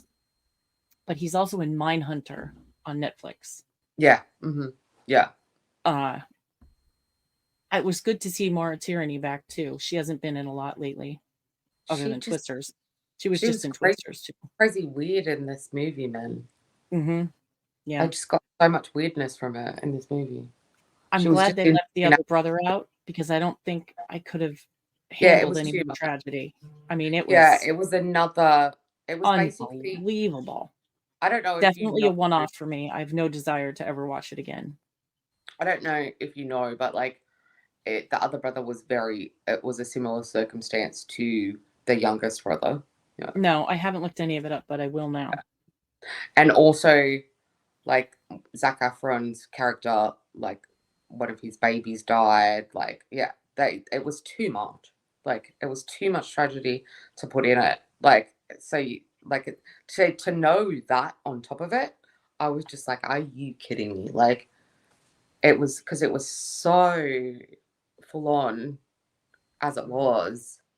And to know that that was true, and then put all that on top of it, the filmmaker was just like, we can't. Like, Honestly, yeah. it was brutal. They did it so well. Like, Michelle, what's your number one? My number one is Guardians of the Galaxy Part 3, Volume Oh. 3. I'm glad we're finishing on a good note. I cried for at least an hour. It's the end of Rocket's story, but we find out, honestly, that the Guardians of the Galaxy was just Rocket's story. Don't say I haven't seen this one yet. I'll be good. Yeah. It's, you find out how Rocket became Rocket, how Finally. his childhood, yes, childhood, his baby raccoonhood, and what they did to him, and it's, oh my, it is tragic, and it's just awful. I went with two of my friends, and the three of us sat there and just sobbed, absolutely sobbed. Is it a great sound? Is it what? Is it a great soundtrack? I'm not sure. I'm not a big soundtrack girl. But everybody was wonderful and spot on in this movie. Everybody was great. Even the bad guys were good. It's absolutely perfect. I give it 20 out of 10. I don't think they could have made it better. Oh. Definitely watch it. It's on my Disney Plus. I don't know if it's on yours. Yeah, it's on mine. Yeah, they're all on it. I saw I saw one of like, I think we watched the first one on telly, me and my uncle, and we were like down for the second one at the movies straight away. We were like, oh my god, we have to. And like, oh Groot. Yeah, And yeah, Groot, that was rough. and then no, but yeah, no, because you know how he likes music so much and stuff like that. So yeah, that's why I asked about the soundtracks, because the soundtrack on the first one is awesome. I love it. I do enjoy listening to the soundtrack in the film because it's the 80s, you know, and I grew up then. So it's great tunage for sure. I can't wait to see it. I keep putting it off, so because I was always scared, because everyone kept saying like bad things happen, and I'm like, I can't. Backs and tissues, you'll be okay. I have to watch it with my uncle as well, so I have to wait till he gets over here to watch it. What do you think, Chris? I haven't seen this movie either. Oh, come on! It's just part of the damn it! It's just part of the Marvel thing where I'm just not interested in it anymore. Oh, I think the Guardians are the best movies, other than yeah, the last two. Yeah, Endgame and Infinity War. I have to agree with Chris. Like, I don't get like right into all of these, but the Guardians of the Galaxy ones I do really like. I like the Marvel up until Endgame, and then it got kind of weird. And it's got the Batista thing happening as well too. He was wonderful. He's great. Mm-hmm. He's really good in those movies, and like that was one of the reasons why I watched Cabin in the Woods, because like I'm really really liking him. Plus his stories that are coming out. He's in Cabin in the Woods. Yeah. Oh no, sorry, Cabin. Knock at the Cabin. Okay. Yeah. So, and like also because like, I've heard his story about how he's looking after himself. He's off the steroids and all that stuff, and like he's just really concentrating on trying to be a serious actor, and he just seems like a really lovely dude. He does. He seems genuine. Yeah. They all do, because everyone keeps on going on about The Rock, Batista, and John Cena. And I, like, everyone's like, oh, The Rock is their favorite. But, like, I find the other two way more genuine. I think that John Cena is the funniest. So, anyway, sorry, tangent. We digress. Honorable mentions. Hitman we talked about. Oh, No Hard Feelings. I've heard that. That was with what's the name? From Passengers. The blonde chick. Is that Jennifer Lawrence? Jennifer Lawrence, that's it. Reptile. Guy Ritchie's The Covenant. Founders Day, which is a slasher. Hypnotic we talked about. Totally Killer. I've got that, yeah. Retribution. Gran Turismo.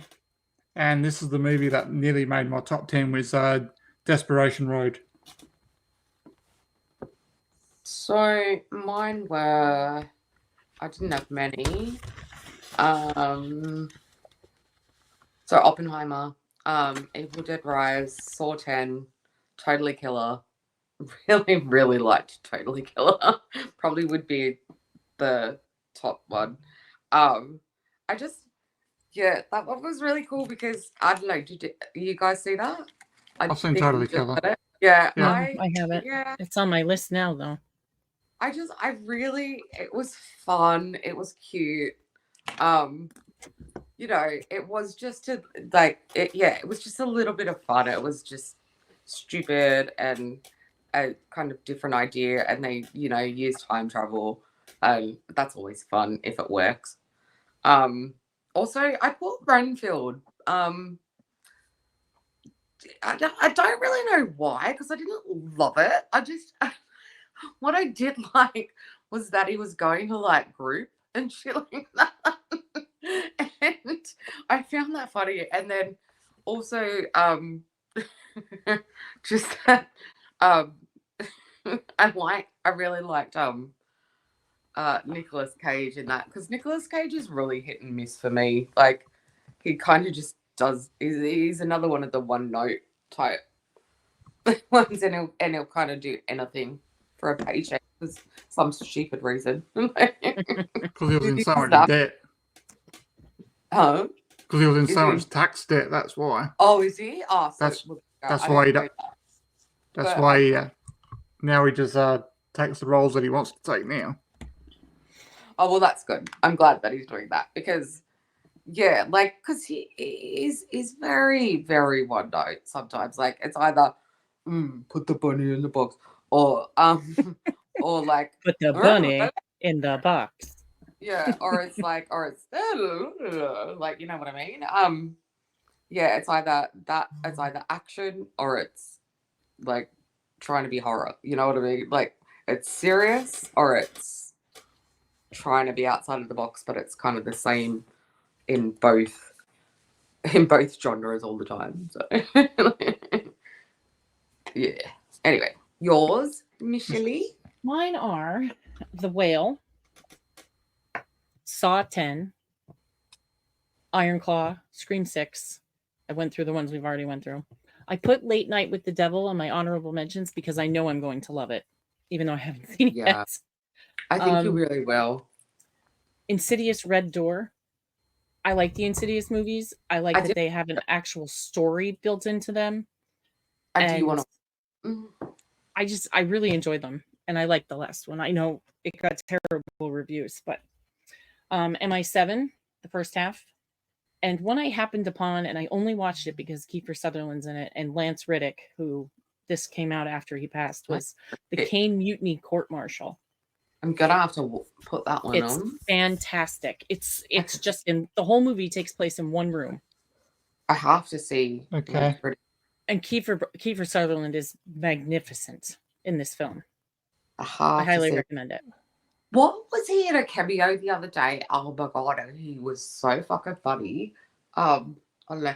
But look, I have like my 2024 is gonna be so fucking hard. What's it called, hun? The Caine, Caine, Mutiny Court Martial. God, that's a long fucking title. Get it right, guys. Well, it can't be a trial because it's an actual court martial, so they had to be Yeah. specific. My I think 24 is going to be hard for me too. Yeah, really, really hard. Because I just started watching heaps more movies after we started doing this. Ugh. There's a lot I still have to watch. All right, that's our 2023 list, everyone. We'll see you next time. Thanks for Thanks for watching. All right, You know. bye. Bye.